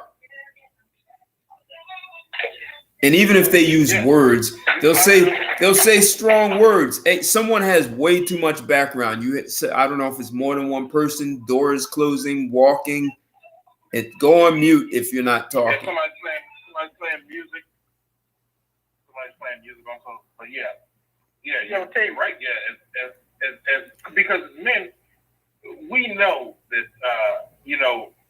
we're gonna reach a level of violence to the point where exactly one of us may have to die. Right. And we don't want that. You don't want to kill somebody or die over something stupid. But when you take a man who hasn't been raised around another man to know that, hey, that's what could potentially happen if you start acting effeminate and And we'll see, Chris, that's a good point, right? That's a good point. So, you know, you and I talked about it, how animals and children know the difference in who to respond to. So, you know, if a woman has a dog and she's screaming, I had a dog and I lived in an area where there were all kinds of animals like deers and groundhogs and skunk, all that. And if we had a dog, and if he started chasing German Shepherd after an animal, my mother and sisters couldn't get him to turn around. He'd ignore him and keep going back. My father, my brother, and myself, if we called, his name was Caesar. Caesar, get back here. He'd stop in his tracks and he'd come back. I've seen the same behavior with children. So there's a way that fathers engage their children. And I'm going to say something, and I cannot prove it, but I just wonder if there's some science to it, right? So they've already proven that when a man and woman come together, that they secrete some biochemicals, pheromones, and our nose, while I can't tell you what it smells like, but our brain picks it up and our brain tells us, oh, that woman is secreting this. She's ready for sex, and we are being aroused by something that we don't know we're smelling. I'm also wondering, because of a man's biochemistry, when he gets aggressive or he's disciplining a child, he may be secreting something that the child or even an animal can smell, and they know, I need to be responsive because that scent that he's giving off says he's not playing and it may be dangerous. And because a woman doesn't secrete that, she won't get the same impact. And it's in what you were saying, Chris, that two men know if this escalates beyond where we are, this guy's secreting something. We may not be saying that to ourselves, but our brain is picking it up. So we know where the boundaries are. And women are not secreting that. Even if they're yelling at their child, the child just isn't picking up that mom is a threat to me. She can hit me and I won't even feel it. So I think between the bass in our voice and the biochemistry, that what your father is giving to you, a lot of it is invisible and we don't see it, except we're still learning it. And it helps us understand boundaries. So when our father said, hey, what did I tell you about doing that? That's the end of the conversation. Your mother's yelling, screaming, it never ends, like Legata said, and she's hitting you. She's overcompensating so she can try and have the same impact as a man and overdoes it. And what is the boy going to do? He's going to pick up that same behavior and he's going to overdo it. Yeah, all it does is teach children that I'm bigger than you, so I can hit you. Right. And that's it. You know, that's why you see them once they become, bigger than their mothers, it's no longer effective, and now they just turn around and look for someone smaller than them to hit. But yeah, I saw a video on, I think it was on Evolve's World, and it was hilarious, absolutely hilarious. It was these Mexican women, and they were by this canal somewhere, and this canal was full of these alligators. I mean, you could see the alligators swimming, and they had this little chihuahua off a leash, right? And they're yelling for this chihuahua to come here, and this chihuahua I saw it all over the place. This chihuahua actually went and jumped in the water and started swimming towards the alligator. And they're yelling out of their mind. They're frantic, they're crying. They're doing everything to tell this chihuahua to get out the water before the alligator eats you. This little chihuahua just ignored all of it. Swam right up to that crocodile. One bite, that dog was gone. I laughed my ass off. And then I thought about all the dogs I've owned. I've owned some big dogs. I had a boxer. She was 90 pounds, right? And I trained her to be mean too. On command, if I told her to get somebody, that was it. They were done. But this same dog, whenever I took her for a walk, because the leash laws, you had to put her on a leash. I would put her on the leash, and then I would drop her leash on the ground. Drop the hand on the ground. She would pick that up in her mouth and still walk right beside me, and I never had to call her name one time. Yep. Hey. But those two women could not get that chihuahua to come back to them. It was absolutely hilarious, but I've got to see that video. I saw that. I'm going to go look for that. Hey, Alex. Children and animals respond to the authority in a man's voice more than they will a woman's voice. That's why women cannot raise children alone. The children just aren't going to listen to you. They're not going to respond to you the way that they would a man. Most men don't even have to raise their children, their voice at their children. All they got to do is just look at them, and the child knows what's next. My father never had to yell at us. Never. Yeah, my father never had to yell at me. My papa looked at us. He'd look at me. I had 2 younger sisters. I'm the oldest. If something was wrong, he didn't like my pops. All he had to do was look at me. I can say the only thing my dad did was drag me across the carpet, and I remember I had a horrible rug burn. I don't know if you had a rug burn recently, but man, it fucking hurts for days. So he never hit us. He threatened to hit us, but he would do it if it came down to it, but it would be the last thing he'd do. But he would drag us across the floor. And that's the only thing I remember my dad did. And that hurt the rug burn hurt so bad for so many days that you don't want something worse than that. So yeah. My father never had to raise his hands or his voice. Yeah, my father never had to. He never raised his hands. He never raised his voice. But the funny thing is I was always, because my father was 6'3", 250, but I was always scared that he would, even though he never did. Even though I knew he wasn't going to do it, I was still scared that he would, because my stepmother and I, we didn't get along, so it was nothing for me to call her a bitch. She'd say something, and I'd tell her, fuck you, bitch. I ain't got to listen to you. My father pays all the bills in his house. Shut the fuck up and get out of my face, right? And she's, I'm going to tell your daddy when you get home. And I'm just sitting there. My daddy worked 3rd shift. So, and 2nd shift sometimes. So a lot of times, like, he didn't get off till like 3 or 4 o'clock in the morning. And I remember, going to bed at 9 o'clock and then waking up like around 1 or 2 o'clock and just being in fear, like, oh, shit. He's about to come home. And, I'm expecting him to come in, cut my light on in my room and just go off, or, stack down my bed, whoop my ass. None of that happened. The next morning, he'd just look at me and the calmest way to say, you can't be doing that right. Yeah, I know. I'm sorry. And that would be it. But I lived in fear until I had that talk with him. Love it for you. Yeah, if my mother would say, "Oh, I'll just tell your father." Yeah, my mother could say, "I'll just tell your father," and then I'm like, "Oh, I understand. You don't have to tell him. I'll do it. I'll take care of it." So. But I want to say this more now. This is probably going to sound screwed up, but fathers even have a different way of discipline where, women, they only know how to resort to violence when it comes to discipline. Fathers don't always have to do that. So when I was about 15, my father found out I was drinking. And I don't tell the story too often, but my father found out I was drinking, right? He used to give me like $5 for lunch every day, right? So I learned that I could go to school, they would sell chicken sandwiches for like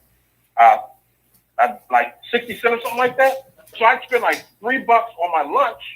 And then when I get out of school, 40s were only 89 cents then, right? So I go find a local crackhead. Hey, look, go get 2 40s, right?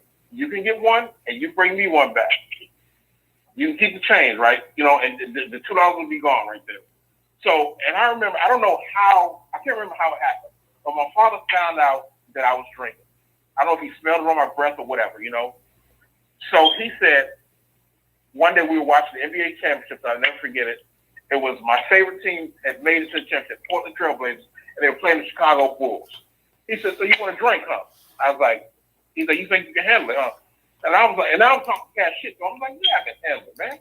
Like, yeah, I've been drinking. Yeah, I can handle it." He's all right, cool, no problem. I'll be right back. So my father went to the store and got a 6-pack of beer, and he got a 6-pack of wine coolers. Right? Now he knew what he was doing. So he said, and he bought himself a 22-ounce beer, right? So he sat it down on the table. He said, "Oh, that's yours." I was like, "You just gonna drink that one beer?" I was like, "Well, shit. Okay, no problem." So I start popping those beers. He's like, no, don't forget the wine coolers too. I was like, oh shit, that's Kool-Aid, right? So I started drinking the wine coolers, and he knew that beer and wine coolers did not mix.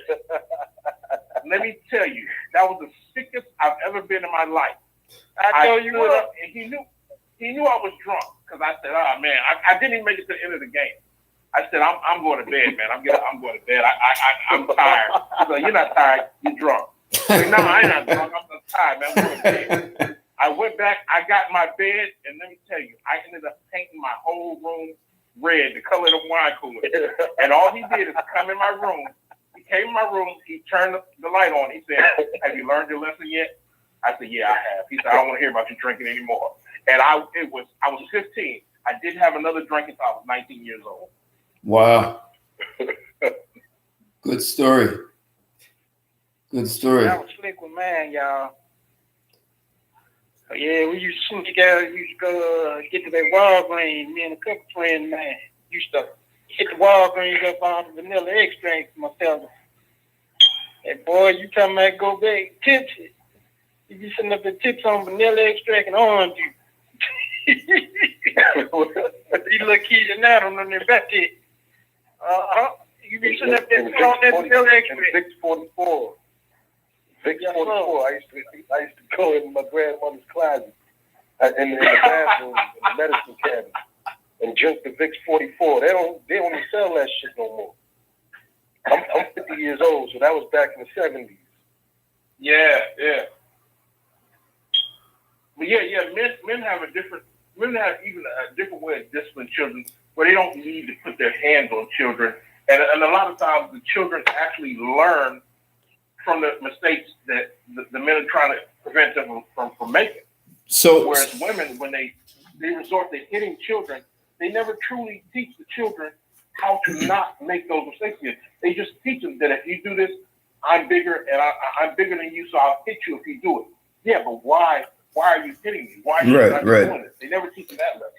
So if we look at our fathers as a source of power, and every man looks at his father as a source of his source of power, that's where he learned how to generate power, how to be disciplined with it. You don't just go around beating people up and beating your mother or your sisters. You learn about compassion. You learn that your power can be focused for something positive.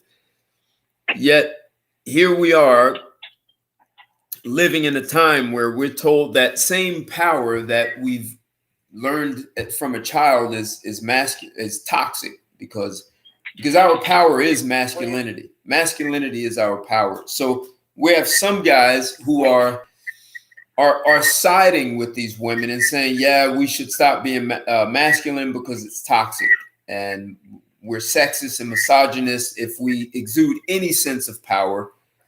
So how do we now get order out of? Because we've gotten a bit chaotic in a society, and there are more and more women wanting to take the role of power. And Chris, you were saying women will hit a child and be violent when a father uses words, right, and teaches a lesson. So how do we as men pull this back together? Because we've already started busting at the seams, and we're, like Richard was talking about, these guys and their guns and more people getting shot. There has to be a way for men to start coming back together and not feel shamed or bad for being powerful. Like, that's our divine right to be powerful, because our divine right is what builds civilizations. It's what protects civilizations. And if you take that from men, then what's going to happen? And do we really need to find out what's going to happen, or are we finding out? So how do we now bring this back? I think Go ahead. Well, I was gonna tell Ted, something that stuck with me when I was a little boy was something about the Million Man March back in the day. If you gentlemen remember that. See, I was just a little boy then, and I ain't understanding, but I saw other little black boys with their daddies and their uncles and their granddaddies and their cousins at that marching, man. And that was something that really imprinted on me since I was a little bitty boy. Okay, really I was good. going to see if maybe you fellas would help to lighten me on what was going on at the time, during that time. Well, I'll just say this, and to answer your question, that we have to stop thinking that we need laws to take back our power. You don't see Arab men needing any laws Exactly. to control their Exactly. women.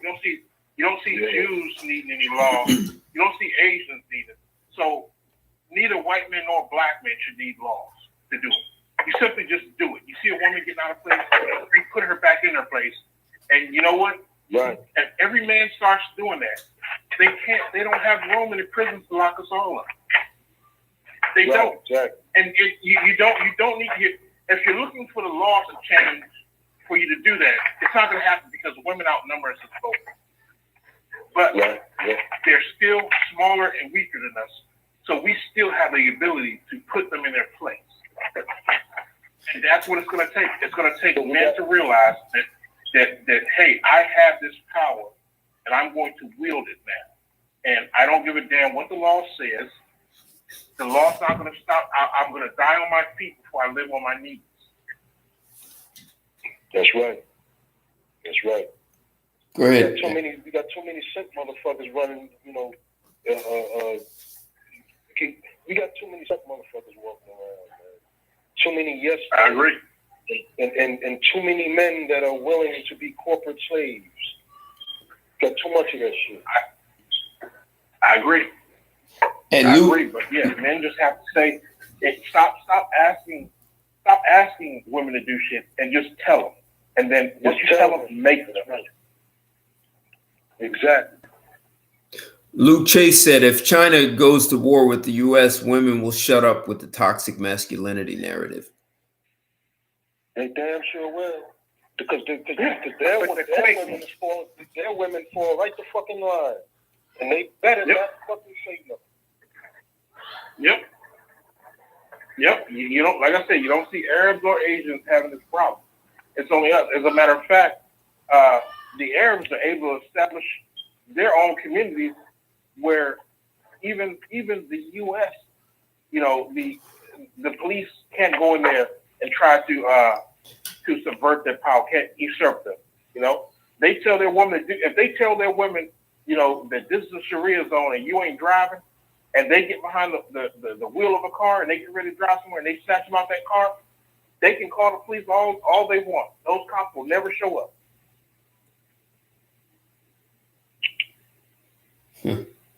Alex, you have any thoughts, Alex? Not particularly right now. I was listening though. Yeah, you could definitely say like Arab communities, Jewish communities, Asian communities, there's definitely something to learn from them. Slightly more patriarchal maybe in nature. It's hard to say, but yeah.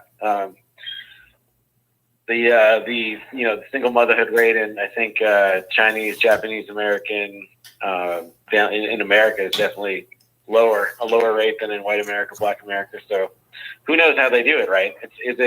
Why, the question is why? Why are Asian Americans, whether they're from India, they're from China, Japan, Korea, whatever, why are their families more intact? Is it because they're recent immigrants, or is it some other reason, right? In my opinion, it's probably because they're more recent immigrants. I've seen a lot of, second, third generation Asian Americans. The women become more liberal. They're less interested in marriage.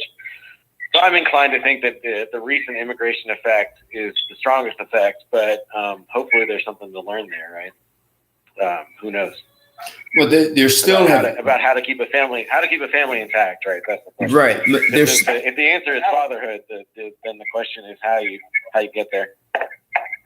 Even with those second and third generation liberal Asian women, you see how the single mom rate amongst them is still lower than any white or American. I don't have the stats on that. I'm curious, but I don't know. I don't have the data. I had the data. I looked it up, and it's so low. Yeah. I want to say it's like 3% versus like 17% among blacks or whites or something like that. I had the exact numbers, but I want to say the numbers even amongst second, third generation Asian Americans. I don't know. Well, they're the only ones getting pregnant. The immigrants, the new immigrants, they're not doing it because they're still under their father's control. Okay. They would be shunned. They would be shunned if they got pregnant. They would be exiled. But even the second and third generation liberal Asians, they're just not getting. They might have sex. They might be absolute whores, but they're not getting pregnant. You'll see no signs of it because they know that even if they become a single mother, that they will be excommunicated from that family. So here's. It used to be like that with black women, did it? It used to be like that with black women. Yeah, a long time ago. Yes, sir. When I was growing up in Maryland, when I was growing up in Maryland, whenever I only seen like one or two girls get pregnant in school, and when she got pregnant, we don't know what happened to her. We just know she got sent down south. So we always thought like going down south was just a bad place. We didn't want to go. We didn't even know where the hell the south was. Grandma's house, probably. Yeah, grandma's house, granddad's house. Yeah. Down south. Yeah. And you've never seen her again. But that was only like one or two, you know. So for the most part, back then, the black girls still weren't getting pregnant. You know, it just didn't happen. So part of it was slow and rare. Hey, Chris, let me tell you what the problem is, Chris. I can tell you what the problem is. I know you're going to agree with it. Of all the races of women, I think black women are the highest percentage that claim to be Christian. Of all the races of women, I think there's a very high black percentage, a percentage of black women who claim to be Christian. And I think along with that is they're choosing to be Christian, but they don't choose to follow Christian doctrine. Yep, Christian doctrine, it makes it clear that a woman who doesn't have a man does not have a purpose. That's clear in the Christian doctrine. And so you got these women saying, "Hey, I don't need a man. I got a job. I got 6 figures. I got this, that, and the other." Those are feminine traits. Those are masculine traits. So what a man doesn't give a damn how much money a woman got or that kind of stuff. He's looking for feminine stuff in a woman. So she's talking about masculine stuff, turns the man off. But what they need to do is go back to the Christian doctrine, and talk about the third place is to help their significant man in their lives. It's not to try to be independent of him, it's to help him. And black women and these punk-ass preachers in the pulpit that never call the task on what they're doing, that's the problem. That's the problem. Well, it's part of the problem. But here's the thing. And I call preachers pulpit pimps because that's all they are. But when those women know that they can be the biggest whores, when they can go out and do the most outlandish bullshit, and they still have men that will set for them, when they still have men that will have no standards and still put them on a pedestal, they have no incentive to be, a quality woman. Because they're still like, that's why Ted and I were trying to tell you last week that being a simp is not, long term, it's only going to hurt you and it's going to hurt him. So here's. Yeah, I remember that. So here's part of what I'm getting at. So when I started this show, I asked where do men get their power, and on this call, on Blog Talk, in the chat, even when it was on Instagram, people were giving all kinds of answers like confidence, discipline. They get it from the Creator. And I'm just talking about human beings in the flesh. You're born. Where do you get what's your source of power? And I said, it's just one word, and no one could guess the word. And when I said father, well, it's pretty obvious. Like everyone can see how that's possible, right? No one refuted it. But the bigger problem is that if everyone didn't say father is every man's source of power, I think that's where the problem starts right there. See, because when you understand that your father is the source of power as a man, as a boy, and as a man, then you can look at other men as a source of power, and there's a way you can engage them that feeds your power, like you feed the power in one another. And I think men have turned their power over to women by looking for validation from women. And we hear people talking about how women validate men. And I think that's just, for one, it's a lie. And it causes men to give up their power because they're waiting for a woman to validate them. Now, I've had clients who were in their 50s, and when they accomplished some things, they were like, man, you're going to give me a that a boy? Like, men want to hear from their father, good job, son. You've done good, son. That's when your father says you've done well, that's when you know you've done well. Not when your mother says it. Like, there's certain responses that you look for from your father that completely validates you. And as men, we've moved away from that. The camaraderie.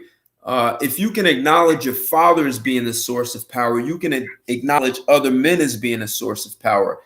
Except in our society, even though men built all civilizations and all the industries, men are not acknowledged for the power that it takes to build and protect and maintain it.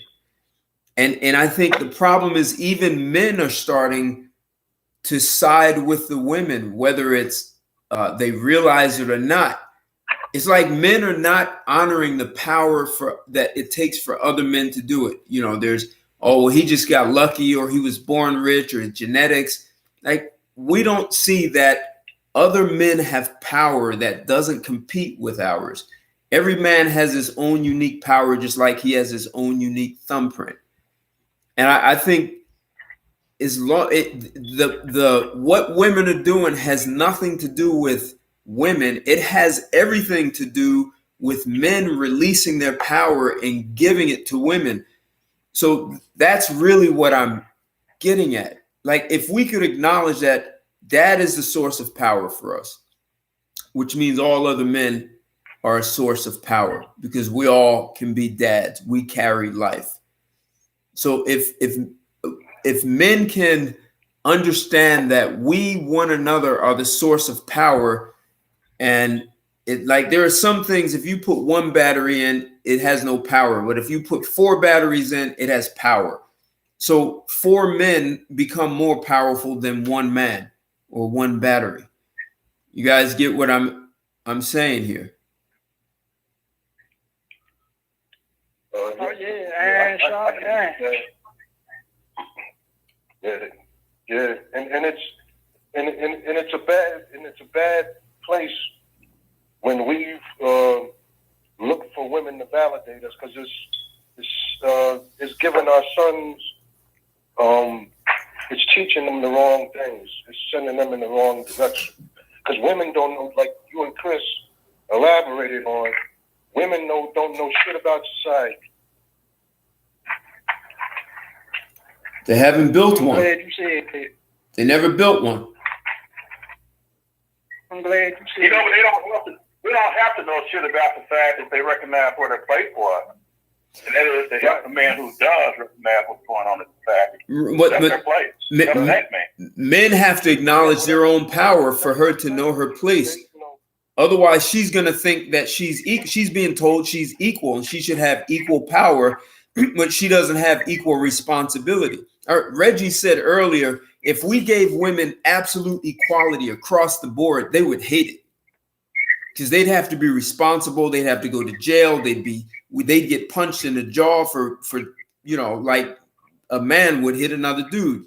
If we gave them absolute equality, they wouldn't want it. So why don't we just go and give them a taste of their I don't think they want it because it's not their place. No, they don't. They don't want it. You're right. They don't want it. designed to handle it. They don't. That's designed to handle. well. That's why. Designed to be behind a powerful man. That's what the design. That's their design, not to be powerful themselves. Well, and that's why I brought up the whole thing. How boys are 10 times more likely to fight, and there's nothing wrong with them. That's just part. That's what our biochemistry is. We're made to do that. There's nothing wrong with it.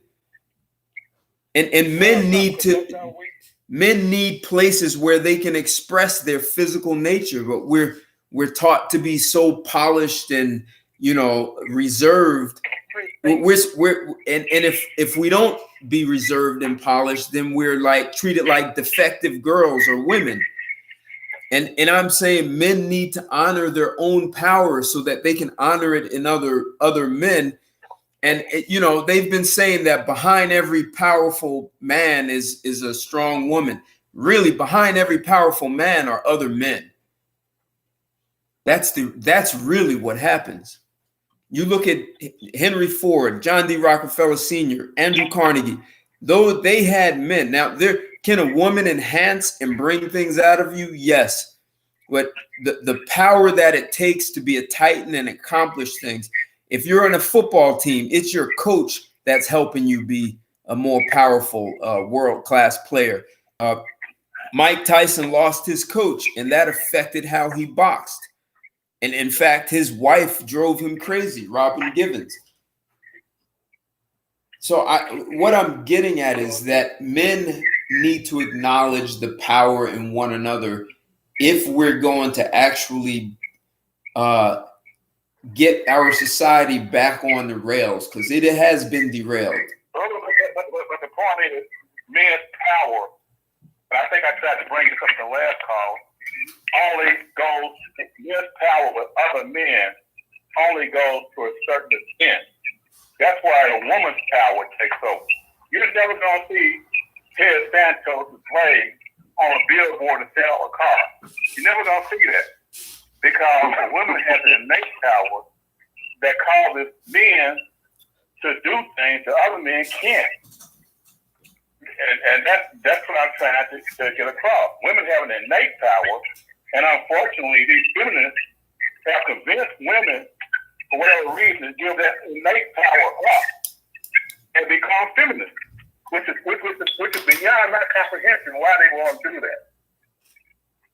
Yeah, see, that's the thing. Women. But you'll never see a pair of any man's legs on this call selling anything. You'll never see that because we don't have that type of power. Right.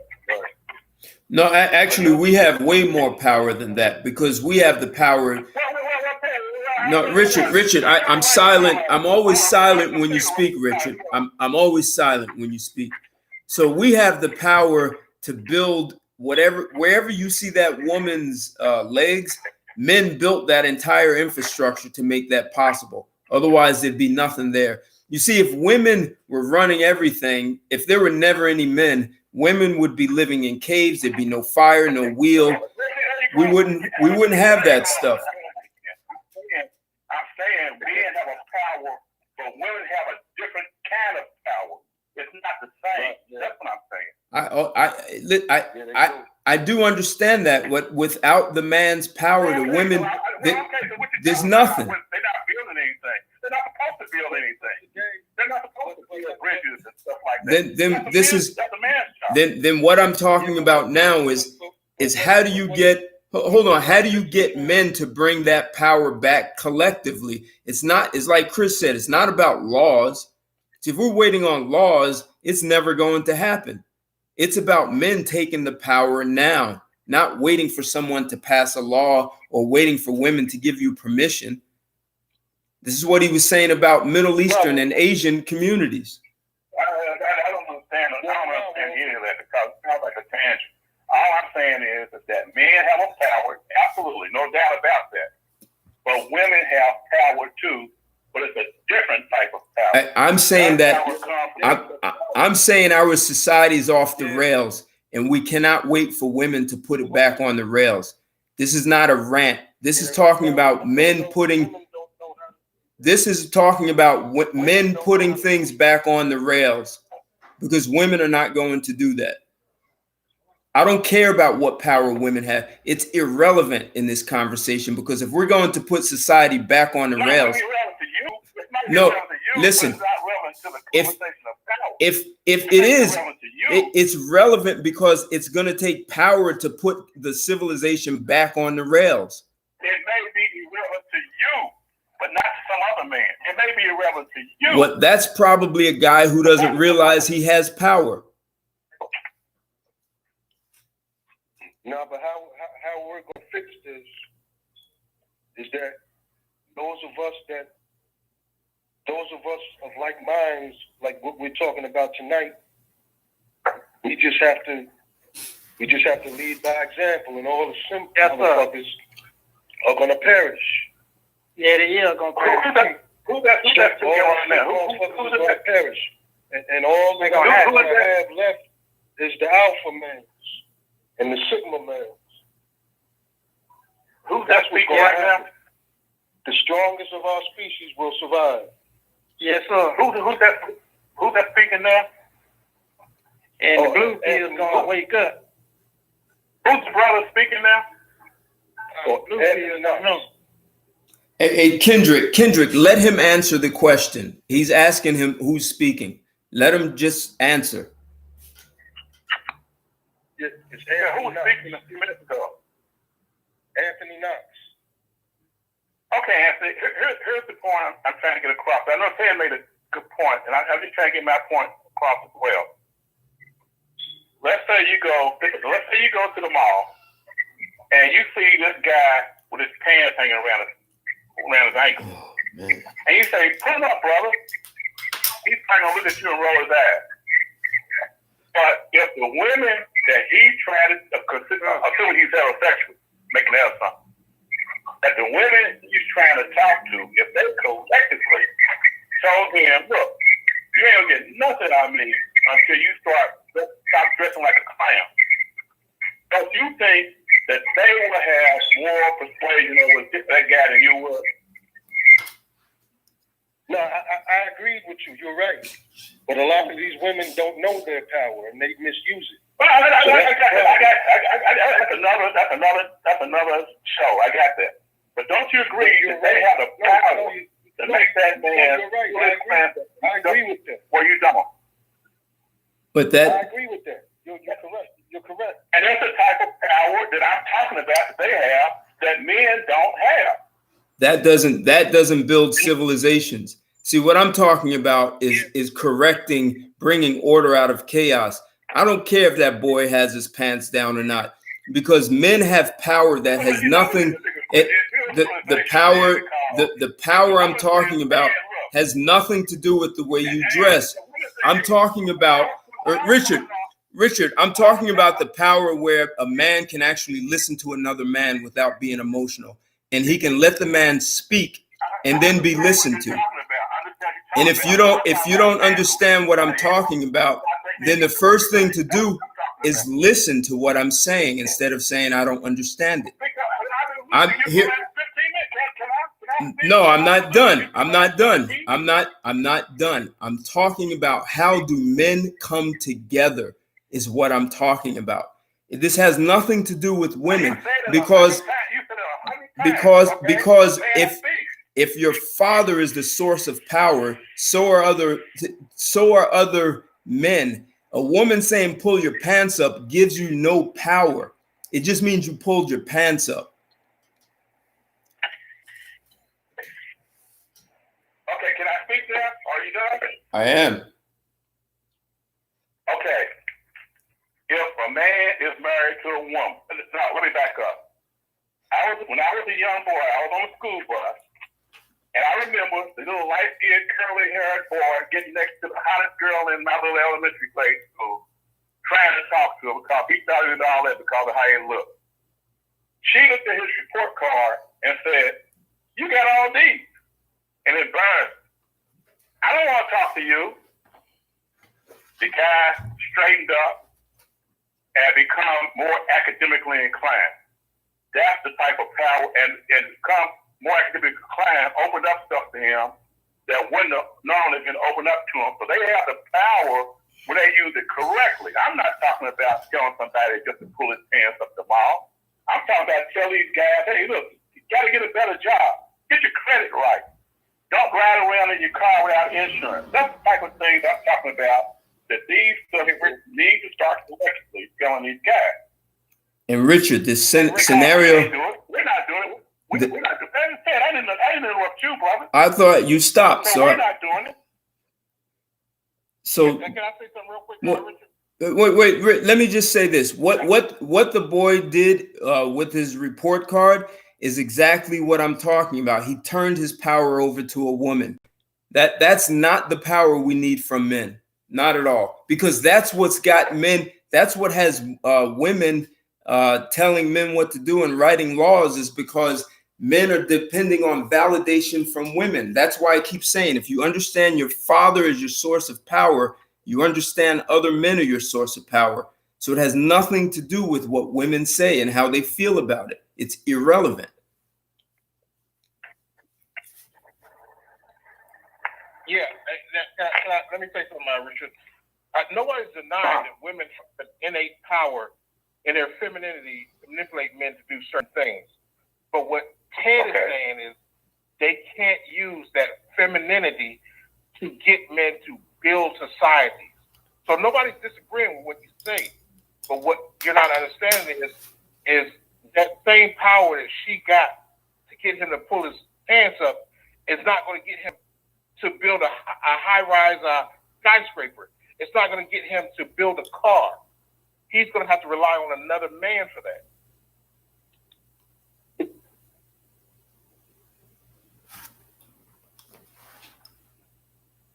And hello.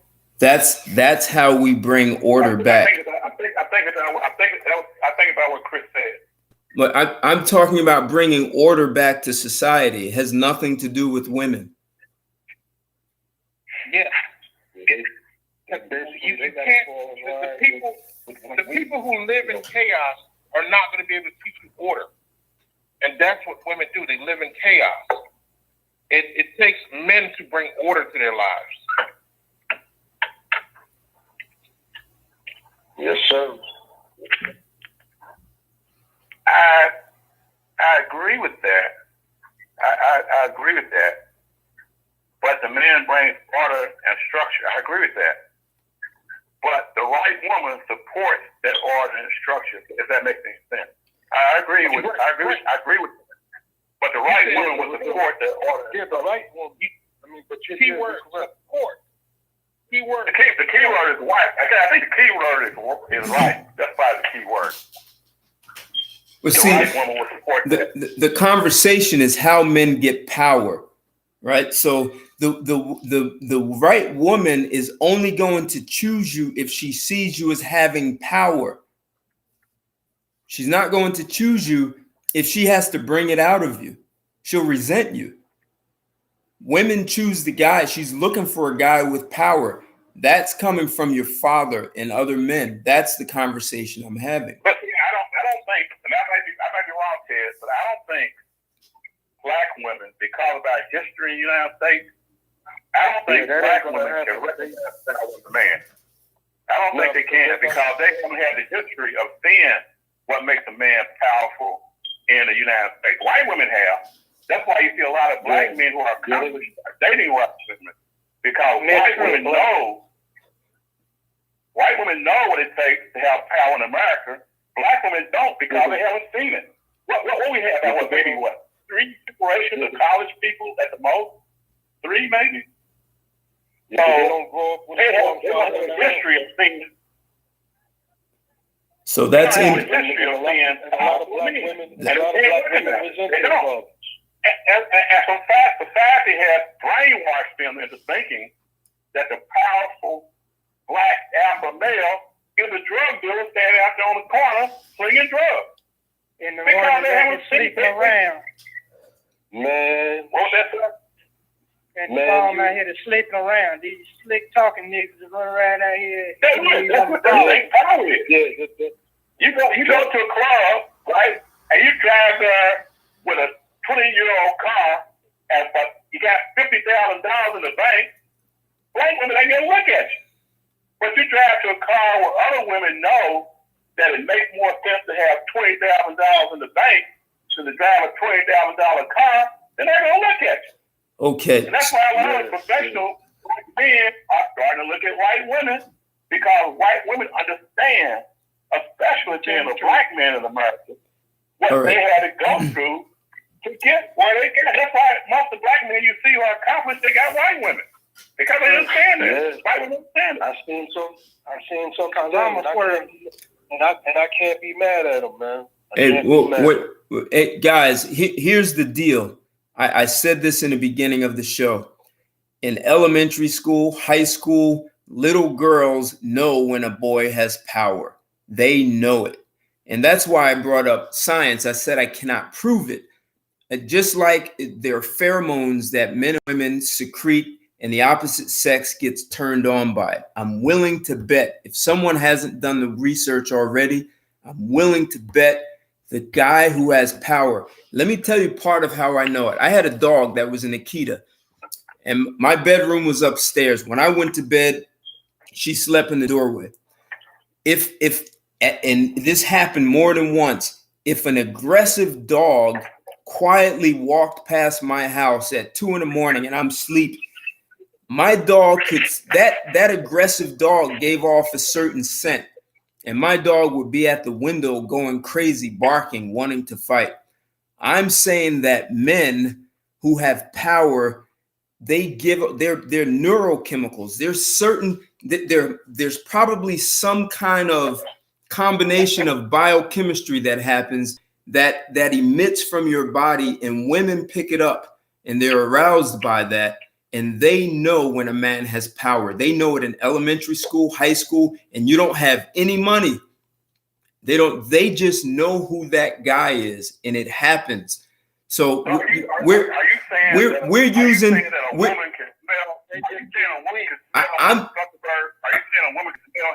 I'm saying that women know when a guy is powerful. I'm saying a woman knows. I mean, I've seen it. You watch it. And I've dealt with. Can a woman smell Zuckerberg? Basically, what you just said.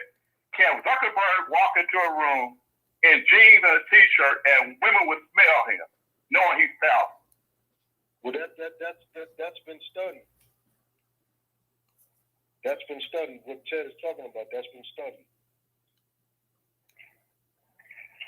So you telling me Zuckerberg can walk into a room with 100 other people, and all the women in there know Zuckerberg got billions of dollars because of how he smells?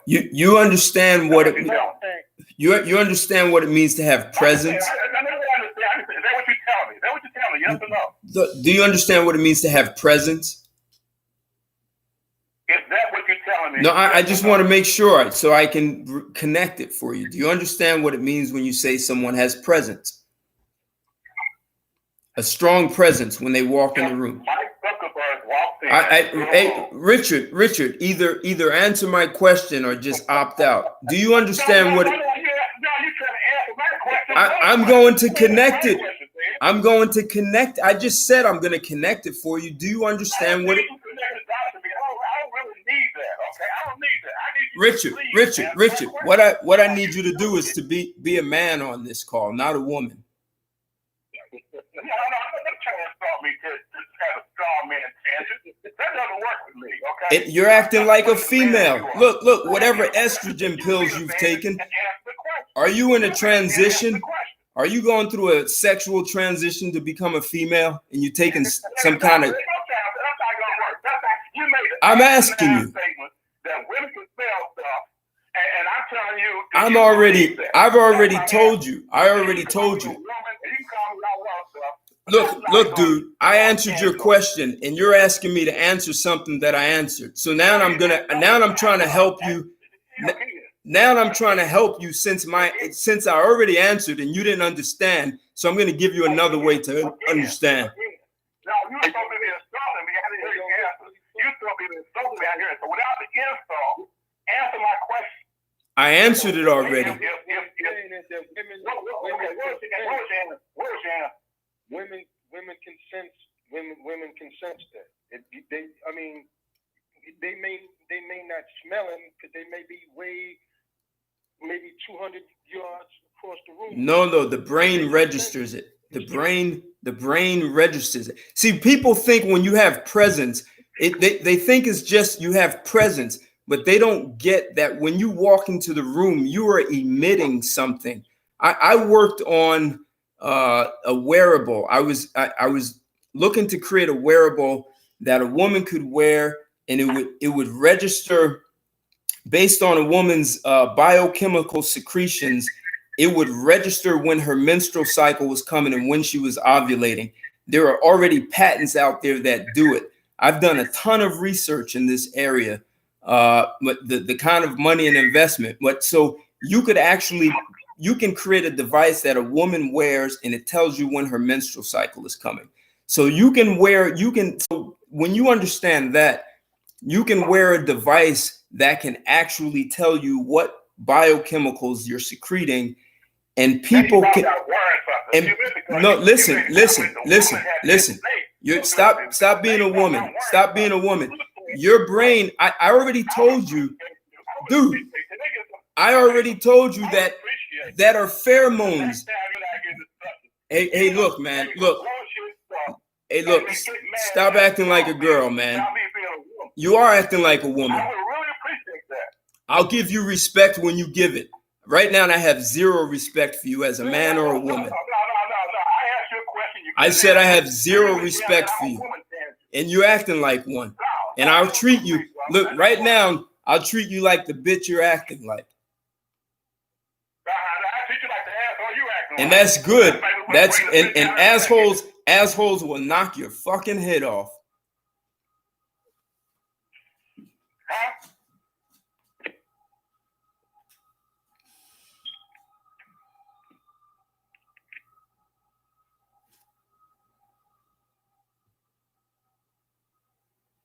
I guess we lost him.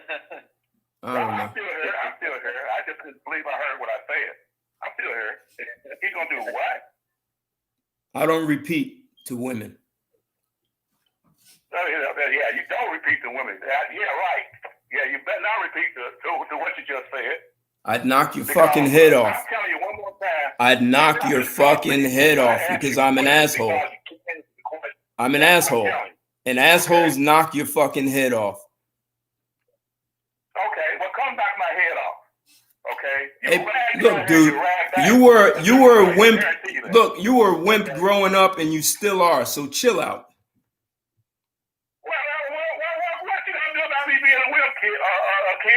You were the dude who was bullied in school. You were always bullied, and you always will be. You keep sound emotional.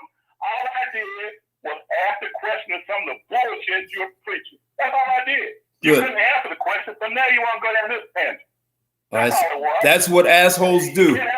Assholes will knock your fucking head off. I don't give a damn about how many always got a study or some kind of data or some kind of research you done on every goddamn thing you talk about. And nobody believes it. Nobody believes it. I know. See, this is the part. This is the part that I'm talking about. See, when you didn't get power from your father, that's exactly what you do. You do what women do, which is invalidate men. And that's how our society. This is.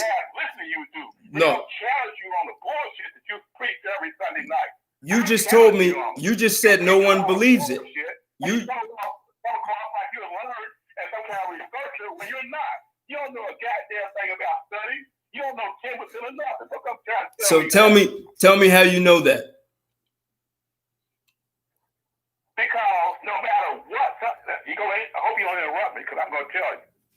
No matter what somebody says, no matter what somebody does, no matter what somebody thinks, you always got to study or some kind of research or some kind of something that proves that 10% of the people did what they said, but 90% of the people did what you said, and 13% of the people didn't have any reason to take the study. You got to study, research, data for everything, no matter what anybody says. And you ain't got that much time to make every study like that, brother. People know it. You're not fooling anybody with that shit. No. I said, how do you know? No. I'm asking a question. How do you know I don't know those things?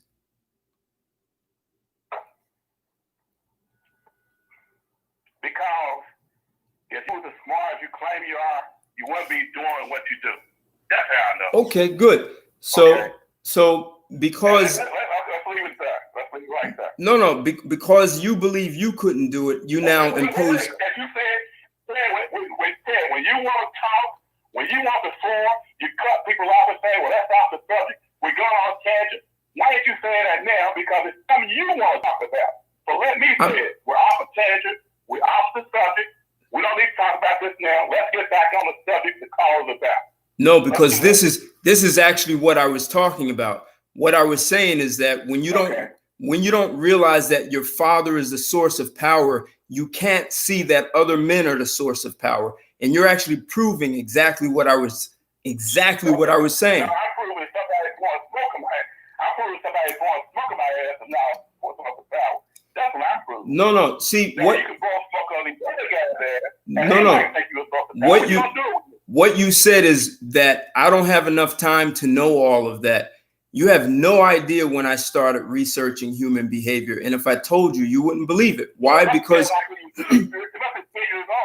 I was actually 9, not 10. I was 9.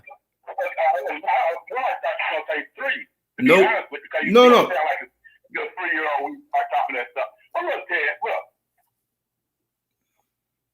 I'm praying to God that, we get back on topic because this is a tangent. It's not doing anybody. No. This is actually it. This is it. This is what I was getting at.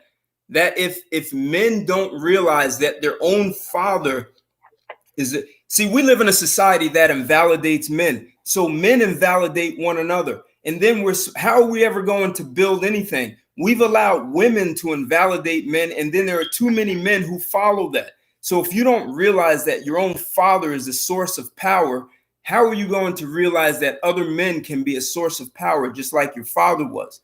See, women, especially that now there are women who do see their father as power, protector, all those things. But there are too many women who grew up without a father. And then there are women, even though they grew up with a father, they sympathize with the women who grew up without one. And they have an in-kind mindset. So the mindset becomes infectious.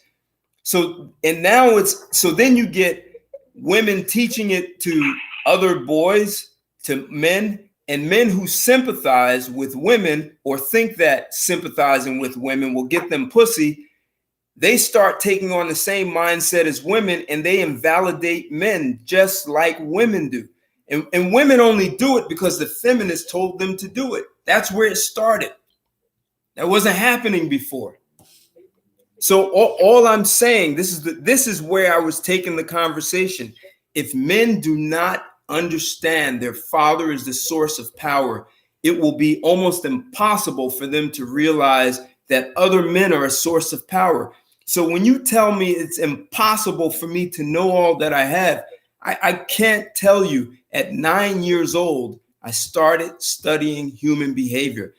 And when I heard that Mozart started writing music at 5, I felt like I was slow. It took me too long. So at 9, I've been studying, not only have I studied human behavior, my professional career is in that. So that's I don't want to say that's all I do because I've traded a lot of stocks in the stock market. But one of the things I did in trading in the stock market is that I was using human behavior for many of my trades. That I was in my 20s and I was making a lot of money by looking at human psychology is the word. And if someone could ever figure out how to write an algorithm based on human psychology, I think it's possible. It would be very difficult. But that's how much commitment and dedication. When I started running companies, I was good because I understood human behavior and how to pull more out of people. But the level at which I was playing, Richard, was very different than the average person.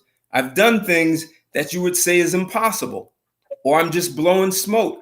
Ted, okay, I got it. Show me one website that you can point me to where they say, thank God Ted Santos came here and straightened us out. Just one website. See, that was a female. That was a way to invalidate me. Just one website. No. Thank God. You just. Ted Santos come here to straighten us out. One website. You just. What you did was that. Why would you invalidate me? Why would you invalidate me? Why would you invalidate me? I didn't ask you that. I just asked you to show me one website. That's all I said. Okay, American Management. So I'm published in the American Management Association on leadership. I created something called the disruptive leadership model. I didn't ask you what you created. I asked you to post somebody praising, thanking God that Ted Santos came here and straightened us out. That's what I'm asking. Post that. Not something you did. Post that. Okay.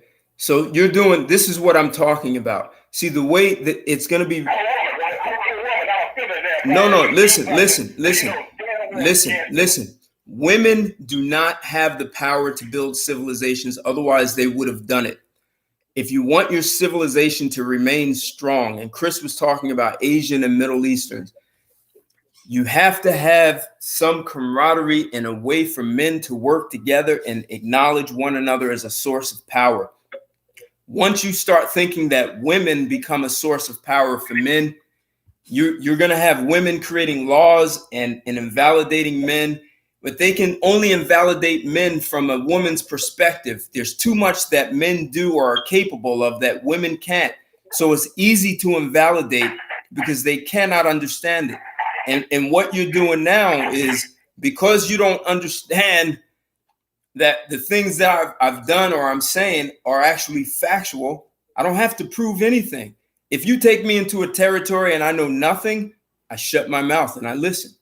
That's part of how I learn so much. Yeah. Another prime example of this male power that needs to be brought out for your boy Richard is the Declaration of Independence. Now that's a prime example right there, how all them white brothers came together and signed all those decrees on that one piece of parchment of paper, man. And here it is, centuries later, here we are, a nation. And that was done by men.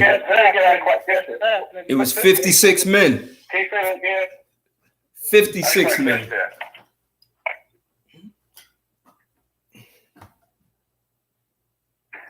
He didn't hear you. Can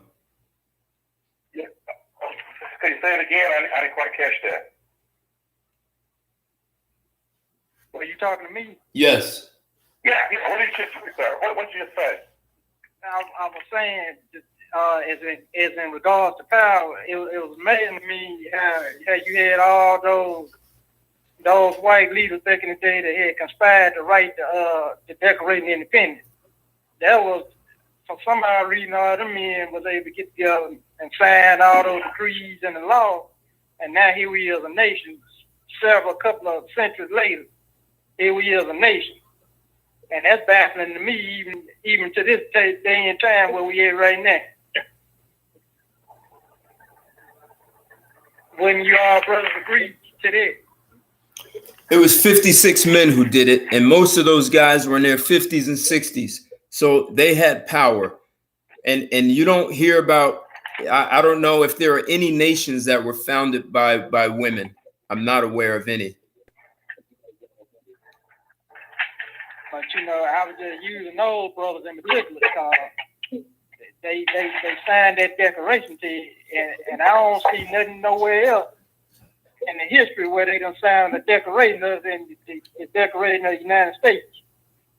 No, there are lots of countries. Can correct me, you know what I mean? Lots of countries have their own independence and done something. It's always men that do it. It's not women. Oh, okay. But that was just, I just wanted to add that in there because that was curious to me. Well, see, I just thought about it when you was going at it with Richard. Well, see, those are men who know that they're working with other men who generate power. There has to be an acknowledgement of power. That's really what I'm getting at. It's like this, you can't, it's like Chris was saying, this is not about laws making life better or easier for men. This is about men taking a stand. And the Declaration of Independence is the result of men taking a stand, even though their lives were on the line.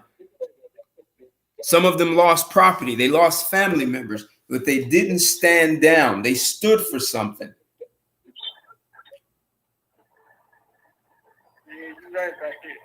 And that's with other men coming together, acknowledging the power, acknowledging other men as a source of power. If we want this society to get back on track, it's going to take men, not women telling boys to pull their pants up. It's going to take men coming together and acknowledging one another as a source of power. Not trying to figure out if some guy is lying to you. If you think I'm lying, Richard, then ask me some questions to see if I really know what I'm talking about. Instead of presupposing that I don't know it, because those are the kind of friends that you have. I just asked you a question, Ted. I said you've been telling us for the last 3 years, at least 2 years to me, how important you are, how you keep people in CEOs of important corporations straightened out, that kind of stuff. All I asked you, and I did ask, was to post one website, and I don't care if it's the CEO of a cookie factory, just saying, hey, I'm glad Ted Santos came here because he straightened us out. That's all I asked you to do. Yeah, CEOs don't think like you. CEOs don't think like you. But if you're looking for a testimonial, you need to speak in clear, concise language. Because what you're saying is show me. Give me a testimonial from a CEO of all these companies you claim you helped that said, thank God Ted Santos walked through the door. Yeah, CEOs don't think like you, so they're not going to say it like you. But there are testimonials. That's funny. That's funny. When you had a CEO giving you praise, you posted him on your page. When you had one saying, oh, he was posted on your page. So why can't a CEO post you on his page? You have to ask him. I never made that request. I'm asking you. I'm asking you because you claim what CEOs do and don't do. Well, here, Richard, post you on his page. Because I'm not chasing that. I don't even chase that. I've rarely asked for it. That's why you tell us every chance you get how important you are with CEOs of other countries, but you're not chasing it. But even though you tell us that every time you're on the call, or what you've done for some company, or how you brought somebody out of chaos until they. All right, let me sit there a second. Like, Richard, what's your goal? Like, what's the problem? You got a problem with Ted for no reason, just because you got a problem with Ted because he hosts a radio show? What's the big deal with hosting a radio show? He has his credentials, so you call in because you got a problem with it. What's the problem? Well, Let me ask you a question. Here's the problem I got. Ted came down with some points. Okay, I just don't make them. Maybe you do. I think it was Alex. That's Alex. Yeah, maybe you do. Maybe you sit there and let somebody preach to you, and I question. Yeah, but you call in. I mean, he can preach to who he wants to, and you have every right to question it. But at the same time, what is the show? Wait a minute, is the show a call-in show where he preaches, or is it a call-in show where he says what he wants to say? Then lets you speak. Then lets Kendrick speak. He's good at trying to do that, but sometimes he starts pontificating. That's what I'm talking about. So you feel slighted because you feel like he doesn't give you enough time to finish your thoughts, right? That's the problem? No. You asked me the question. Let me answer it. Yeah. When he said something that I had a question about, right? And maybe you wouldn't have had a question about it. That's a personal thing. But I had a question about it. When I asked him about it, he goes down this tangent about how I'm feeling, that's what women do, and all that counts. That was completely unnecessary. And that's why I jumped the rail. Because I simply asked him, hey, what you mean, Ted, by such and such? And the women get all emotional, and to me, that was a straw man attack because he couldn't answer the question So he tried to go down that path, call me a simp and whatever, because he couldn't answer the question. If he just answered the question, we would have went down that path. So I think what Ted is doing, I think he's got a great show. I think he's got some profound ideas. I think he's helped a lot of people in here. And I've always said some of the things Chris Walker said has helped me in my personal life. I've always said that. But when you use the show as a soapbox to declare this is the way things are, to declare this is the way people think, to declare this is how all women are, that is wrong, because all women do not think like that. And that's all I'm saying. Yeah, you might be right. Ted's not claiming he's Jesus. Ted doesn't say I have all the answers. Ted doesn't say everything he says is 100% true. He tries to speak the truth. Imagine if you go to church and the preacher's talking and you interrupt. You know, the preacher is supposed to be a one-way thing. He preaches at you, right? It's not a conversation. It's a sermon. Now, Ted does a sermon, but he also invites, a conversation. So it's a balance. But I don't think Ted ever says that. Ted wants a dialogue. It's not. He's looking for. He wants to bounce the ideas off people, but he doesn't. And you know what? There's going to be the drama can be fun, but whatever. I mean, I just think that at some point we have to defer to Ted as it's his show, his rules, right? His show, his rules. That's true. But wait a minute. If you think that gives him the license to assault people, then you and I are never going to see your head. Well, I mean, it's his show, right? He can do what he wants. I guess he can. He can assault people. Assault people. Oh, okay. All right. I'm not going to argue with that. That's what you believe. I'm not going to argue with that. Richard. Even if Ted is saying something that is wrong. Hey, Chris, you're real low. You're low, Chris. Very low. Faint. Yeah, you're up there. Can't help. Hang on a second. Okay, that's better. That's better. Even if he's saying something that you don't agree with, or it's not hurting. So I don't understand your animosity. It's not physically hurting you. So you can disagree with it without and still have some decorum about yourself. Okay, that's fine. Now let me answer that, Chris. That's a fair statement. If I say, Chris, why do you think women are bitches, right? And if you say, well, Rich, this is why I think women are bitches, and what you did, you said because they answered it to one another, and you went down that path. And you said, this is why I think women are bitches, Rich. And I said, oh, okay, Chris, I understand that. And I feel you on that. And I understand why some of the women are bitches. But if I had asked you that question, you got defensive, well, you just another simp-ass nigga answering that, and you emotional like your mom and all that kind of stuff. How does that enhance the dialogue? How does that increase the knowledge among brothers, which is what we're supposed to be doing? When I asked you that question, why'd you call? Go ahead. No, go ahead. I'm gonna let you finish. No, when I asked Chris that question, he went down and told me in an eloquent way why he called women bitches. Okay, and to be quite blunt, I got on him about when I first called, he called Joanne a bitch. And I said, Chris, why you call her a bitch? Okay, hey, Chris, I remember this. And then he went down and told me, some women act like bitches, right? He didn't call me a simp, or I was raised by my daddy, or he didn't go through all that. And now I understand why he called Joanne a bitch. I understand it completely. But I never would have got the understanding if he had went down a straw man path of calling me this, that, and the other. I never understood that. And that's why I jumped around with Ted. I asked Ted, hey, Ted, what do you mean by that? Well, if you wasn't a bitch or a simp, or if you wasn't a feminine woman, you know it. I thought, wait a minute, where did it come from? I just asked the brother a question. Richard, what he was doing was speaking into the mannerisms of how you're conducting yourself right now. And the way you're conducting yourself right now is a very feminine way. And that's just the truth.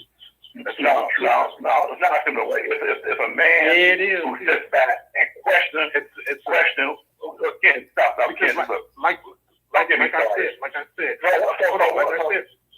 Hold on, Richard. Like I said, even if you was saying, right? It didn't hurt you. It didn't physically hurt you. It didn't cost you any money. And if it truly hurt your feelings or whatever, you could have just ended the call. That's what I would have done if I felt someone was insulting me. That's what a man does. Right. He's just going to say, okay. No. Man says, no, we won't be nowhere. Richard, hold on. That's what a man is going to do, because a man realizes that if you sit here and you keep insulting me, we're going to go to blows. So rather than fight you, I'm just going to walk away. Right? No. No. Well, That's his opinion. I respect it. Wait. Alex asked a good question. Why do you say that it's impossible for me to know all the things I know, and you have questioned whether or not I've worked with any CEOs at all? Like, I need proof for you. Why are those two things? Why do those two things come up for you? Because that's what this is more about. This is really more about you. It's like you get triggered if I say I work with CEOs. Why does that bother you? No, we've had offline conversations, Ted, and you know what I've done, so you can't say anything. No. I'm asking a question. Let me ask you a question. You would talk to some woman, and to me, my perception was she was getting the best of the debate. And I'm not going to go back and look for it and all that. That's not assessment. She gets the best. And then you start talking about these studies, these things you looked up, and all this research you've done, and all that kind of stuff. And she was like, oh, okay. To me, she knew that you was blowing smoke, but she just didn't want to go to that path. So that's what makes me think that a lot of things you say, not all, but a lot of them are just smoke. And it's good smoke because it starts a dialogue and gets people talking. It's good smoke. Don't get me wrong. So wait, let me make sure I get this straight. A woman convinced you that I'm blowing smoke and you believe her. That's just an example that I use. I just want to know. Because I still don't know why you doubt. I still don't understand why you doubt that I actually possess all this knowledge in my head. Why do you doubt that? Because when you start pontificating about a lot of stuff, I fact checked you and you wasn't right. All right. Well, so for example, like then you should call me out on that, because I can't imagine where you've done that. I was just told a few minutes ago I shouldn't call you out on stuff like that. That's why I just got told a few minutes ago I shouldn't call you out. No. It's not calling me out. It's saying here are the facts. If you haven't presented facts, that means you. Which one is it? Call you out or not?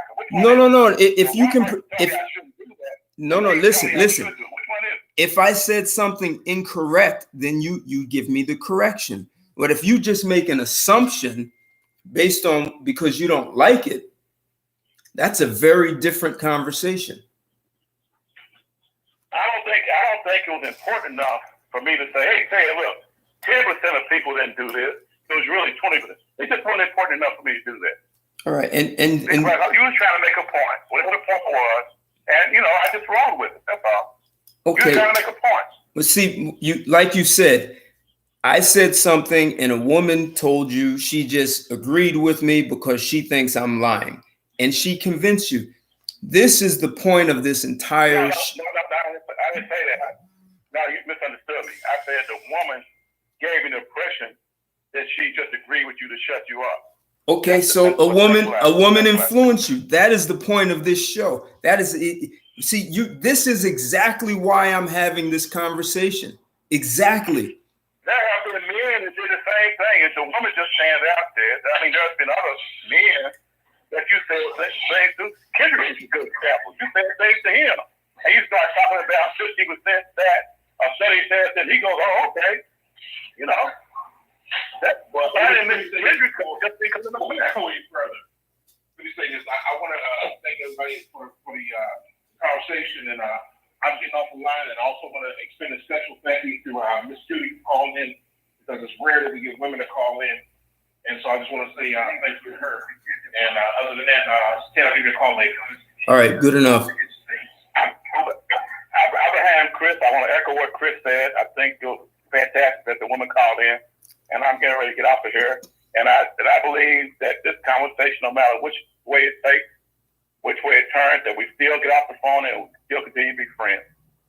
That's what I hope. The bigger, Richard, the bigger picture is can men come together without and have their power work together for constructive reasons without women influencing it in the way that it's done on this call tonight? Because that is the point. Your father is the source of your power. Anything that undermines that is going to undermine the way men work together anywhere. That is really what this is about. Well, I'll tell you, let me put it to you this way. You got a car, and you get a new carburetor, and the carburetor makes the car run better. That's analogous to what you're talking about with men getting together, sharpening each other up, and exchanging, creating power. Men get together, and they do that. What all I'm saying is, sir, is that there's another piece of it, and that is what a good woman brings to the table. One who's not trying to compete with the men and their power. That's what we have today. We got black women who think they're just as powerful as black men, and in some cases more. Those are not the type of women that's going to get us where we're trying to go, like you're talking about. We need women. Yeah, Richard, I don't think anyone's got a problem, and no one's got a problem with rewarding women who I think, behave themselves desirably. So I think yeah, you got a problem because you think the show is it's not anti-woman. It's not an anti-woman show. It's more of a pro-man show, right? Exactly. That's all it is, right? See, that's. No. Yeah. I never said it was an anti-woman. I never said that. I never said it was an anti-woman show. All I'm saying is, as men trying to do the right thing, we're better off with women who see where we're trying to go, who understand us, and become a foundation that we can work off of.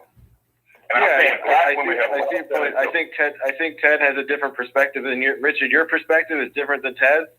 It so happened that it's Ted's show, but you guys can have a constructive argument. There's nothing wrong with an argument. You can talk. It's a dialogue. You say from Ted is trying to push the point that men don't need a woman's perspective, right? Our perspective is more important. It supersedes theirs. The problem that we have today is that we're too inviting of the woman's perspective, and if their women's influence is too strong, we have to ignore their influence. We have to ignore what they say. Men have to have a conversation and try to limit the amount of female influence. It doesn't have to be no female influence, but we have to mostly focus on ourselves, right? Well, our perspective. Right? I understand. You maybe understand what the problem is.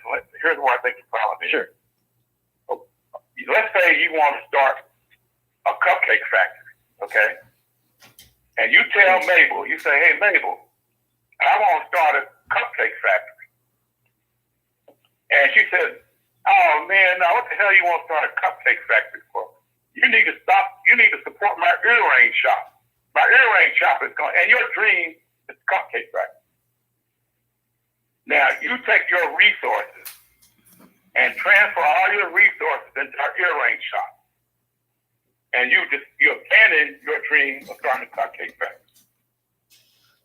It doesn't depend on whether her earring shop fails or makes it. No.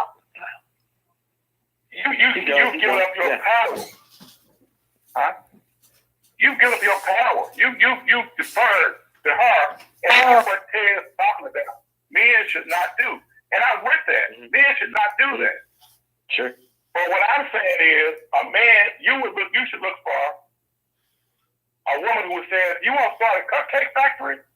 Well, then she goes back into what Ted's been talking about for the last 4 calls, her network. Well, my aunt knows how to make cupcakes. My daddy can drive the truck. Yeah, the woman. I mean, if you want society, she supports you in your dream to become a cupcake company. That's what I'm talking about. Well, women have the power when they are supported of the men. Well, that's the I mean, it's complicated, but I think I'm not going to speak for Ted. I can't speak for Ted, but I think, your perspective is valid. I think Ted is trying to essentially emphasize the other side is that women can be supported.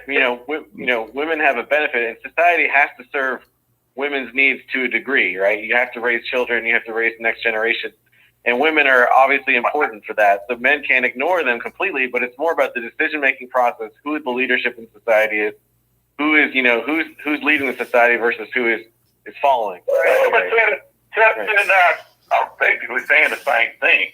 No, we're not. No, we're not. We're not saying the same thing. No, we're not talking about the same thing. No. Why are we not talking about the same thing? Because if we're going to bring women into the picture, you're only going to attract the right woman if you were able to develop the power that you got from your father first and other men around you.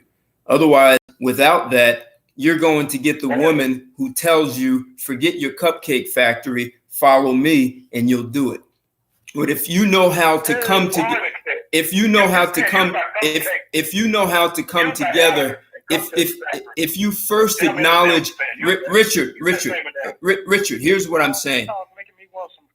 If you first acknowledge the power you have from your father and other men around you, that's the priority. That's what Alex is saying. And I'm saying the priority is to first develop yourself.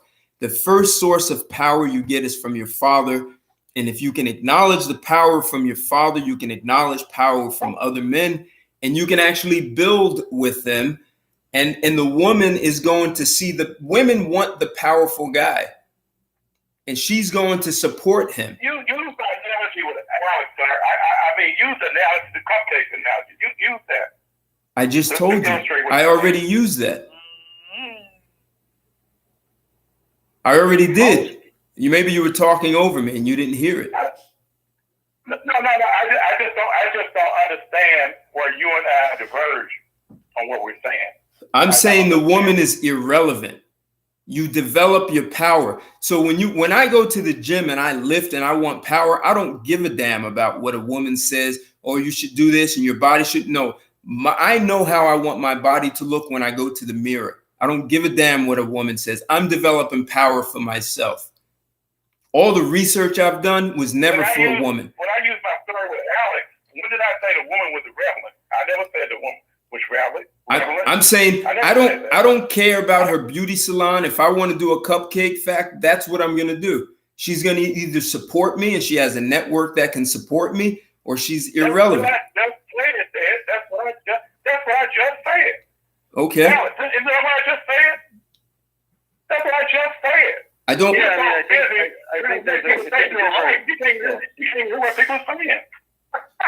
That's what I just said. I don't think we're in complete disagreement. It's more about priorities, right? I mean, Ted is trying to say, Richard and Alex need to have a conversation where a woman is not mentioned, right? They talk. It's like she's irrelevant. You and I need to be able to work together. Richard, you and I start a company. And we don't care who our investors are, but we don't need female approval. We don't need our mom's approval. We don't need our sister's approval or our daughter's approval. We do it. You and I start a cupcake factory. We might get an investment from a woman. We might not. It doesn't matter. But we're not. It's not a necessary part of the conversation, right? You and I can start a factory. We can start a business, right? Without mentioning the concept of gender at all, or without worrying about women altogether, right? We focus only on business, right? Exactly. Alex, let me try one more time. Okay. You and I start talking about, I don't know, you know the company, cupcake company. It's a handyman. Yeah. That's a great idea. Alex. We're going to start a cupcake company. Sure. I go back to my girlfriend and I say, hey, you know, Betty, my best friend Alex and I start talking about this cupcake company. And we're going to go to the bank, get the money, draw out the business plan on it. God, what you talking about? Nobody want no cupcakes. I'm trying to start my nail salon. That's where we need to start putting the money at. And then I come back to you and I say, Alice, hey, man, I went to talk to my girlfriend, man, and she ain't down with the cupcake company, bro. I'm sorry, man. That is a simp. We agree on that, right? Yeah, sure. I mean, that's a simp. We agree on that. Okay, sure. But if I say, look, Betty, Alice is my best friend. We've been talking about this cupcake company for a long time. We're going to get into it. If you're not behind me, I'll find someone who will be. Well, you can't help me with my nails while I'm gone. See you later. Right. And then I found a woman. Hey, you know, Cheryl, I'm talking to a buddy about starting this cupcake. Really? That sounds like a good idea. I can help because I got this, that, and the other. And I go to you and say, hey, Alex, you know, my girlfriend telling me, you know, she's got a delivery truck we can borrow on Monday to Friday. She's got an uncle who's got some pots and pans we can use on Sunday. That's what I'm saying. That's the woman I get with. The one who's supporting me, my buddy, and our dream. What does that have to do with male power? I agree with you. I think Ted might have something different to say, but I would say, sure, you want to leverage your connections. If it's a woman, that's fine. I think, you know, I don't think Ted is saying you should never work with women. You should never do business with women. You should eliminate, you know, Ted is not saying you need to eliminate women from your life. That's not what he's saying. Right? He said don't get approval from a woman. I agree with that. Yeah, well, you cannot rest. Obviously, I think we are in agreement. You can't. If, for example, if your only connection in life is a woman, and you don't have, like, for example, you couldn't get investment from other connections, you start relying only on a woman, right? And that becomes a problem because women are fickle. So you want to, you know, I think ultimately you want to have options in life. You need to make connections with other men because a woman is not always going to be there, especially if she's your girlfriend. That's the only connection you got. You got to have connection. You got to get connection with men because men have power. Like Ted is saying, men are going to support your business potentially more than women will. So you got to see other men as sources of power, sources of resources, etc. And therefore, you know, you got more options. Well, Alex, let's expand my story then. I go back to my girlfriend, Mabel, and she tells me, hey, you know, I want to start a nail salon. Screw Alex. I'm not going to give him any money. I don't want you to give you money. Let's say that. And I go back to a buddy of mine. I go back to Ted. Ted, what do you think about me and Alex starting a cookie factory or a cupcake shop? Ted says, great. That sounds good, right? That's man supporting another man. So I'm heterosexual. I could care less what Ted thinks to the extent of who I got to live with, who I'm sleeping with, who I'm doing things with. So I continue to see Ted. He'll be my ace. I got to discard the woman who's not definitely my dream. That's what I'm saying. I got to discard her. I don't tell Ted, well, look, Ted, people said, hey, cookie company don't make any sense. Then I go tell Alex, well, wait a minute, Alex. Mabel said, cookie company don't make no sense. I'm going to give her $100,000 for a nail salon. Even though I don't believe in it, right? But I'm just simping. Right. I think we're in agreement. Ted, what do you say, Ted? I'm saying that the source of power for men is men, not women. This call was all about. I agree. I think this is all about power and how do men. Where do you get your power? And if you understand where you get it, you can develop more. That's what this is about. I mean, Richard, you've heard this before, right? The only woman I think that has your back is your mom. And that's not always the case, but in general, I think in life, you know, you can count on your mom, but most women are going to come and go. And it's like, you want to do business with people that you can trust, that have, you know, good long-term investment strategy.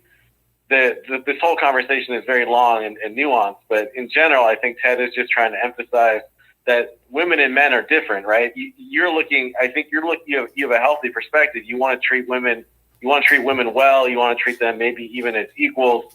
And I think Ted is saying, you know what, men and women are different, and the way you operate with men in your life is going to be different than the way you do, you know, for example, the way you do business with men in your life is going to be different than the way you do business with women. and it's just a different dynamic, right? And you gotta honor that, you gotta recognize that, and you gotta see the power in your life. Do business with men, for example, and you know, and focus on that, and you know. I don't think you can use that broad brush. I think what you just said about the only woman you can trust in your life is your mother. That's not true for all men. All men. That's not true for all. That's not true all the time, but in general, right?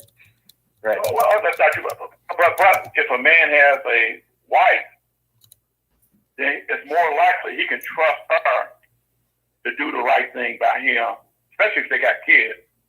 There's some girlfriend. Yeah, I mean, your perspective is different because I think a lot of men have got burned or whatever, so they take it with a grain of salt, right? They see their, you know, I mean, it's good that you have had, you know, positive experiences. Some people are different there, but I think, you know, this is a long conversation, but you know, your perspective is totally fine, but you know, it's Ted's show, so Ted has the final word. You know what I mean? Listen. Here's the odd thing, and it's the reason for the show. Richard's having a difficult time acknowledging his father and other men as being the source of power. You keep bringing women into the conversation, and all I'm saying is that your father and men are the source of power. This is that has nothing to do with women. It's not against or for women. They're irrelevant. Like it talking about women is like talking about the snail that is crawling across the street in Minnesota right now. It's irrelevant. That snail is not a source of your power ever. And I'm saying your father is, and I don't, and the point, that's what I was really, no, Richard, I've been silent. I've been silent for a long time. I'm saying that when I asked on this show, I said, who's this? Where do men get their power? No one said your father. And so that's what I'm after, is like, that's the thing that needs to be corrected, because when you can see your father as a source of power, you can see, I was silent. So you were not here from the beginning. When you can see your father as a source of power, then it becomes easier to see. People said father. Why are you yelling? Kendrick, you were here. You were here. Did people say father? The show is recorded. At the beginning, I missed Ted's intro was his intro, and then we talked. He posed a question. He said, "There's 5 people on the line." He said, "You know, name a one-word answer. Where is the man's source of power?" People said this and that, but nobody said father. That's I think correct. And I said father when I called in, that they gotta have a father. And then here's what Ted said after that. The jockey member. He said a father has to have presence in the house. Just have. Remember that, Ted? The show is recorded. I don't have to defend. The show is recorded. I suggest you listen to it, and then you'll understand what I said. Okay. I gotta drop off, gentlemen. I gotta run. But I'll catch you guys. Hey, Alex. Thanks. I got it. Yeah. All right, Richard. Before I go, Ted, are you telling me that you didn't say at the first of the show when I said a father, and then you didn't embellish on that by saying all a father has to do is be present? Yeah, you're taking my comment out of context. That's why I say it's recorded, and I suggest you listen to it. It's recorded. It's been great. As usual, it's been a great show, sir. Thank really you. Appreciate it. Looking forward to next. All right, thank you. So my last word is guys, your father is your source of power. It doesn't put women down. And if men, if we don't get that, then women are going to understand that we don't even honor one another as a source of power. So why should they? And so, you know what? They have a right to disrespect men because we don't even honor our own power. If we can't honor our fathers, how can we honor ours? We're more likely to honor our mother and see her as being more powerful. So women will play us for that. And you'll end up in situations you don't want to be. So if men want to have any sense of control over our society, we're going to have to see one another, our fathers, our uncles, grandfathers, as a source of power. That's the only way we're going to get things back on. This is not about rules and laws and Congress and courts, family courts. This is about men. Kendrick, you still there? Anthony? Oh, yes, sir, right here. Yeah. Any final words from you? Oh, yes, sir. No, you ain't got no bad bone with me, kid, cause I stand in agreement, both with the natural father and spiritual father, kid. Yep. And if you ain't got either one of those, man, you just a worthless sack of bones. That's all you is to me. So I stand in agreement with you. So. Shut out my blog talk. So guys, everyone who joined in, thanks a lot. Love your comments always. Thanks for your support. I'll be back next week. Can't promise we'll be as animated and as verbally violent. Can't promise that kind of entertainment every time. You saw me in kind of a rare form, or maybe that was my form. Who knows? But thanks a lot, guys. Love your comments. Talk to you next week. And if you have any ideas for a very provocative conversation, drop it in the comments. Take care, guys. Good evening. Bye.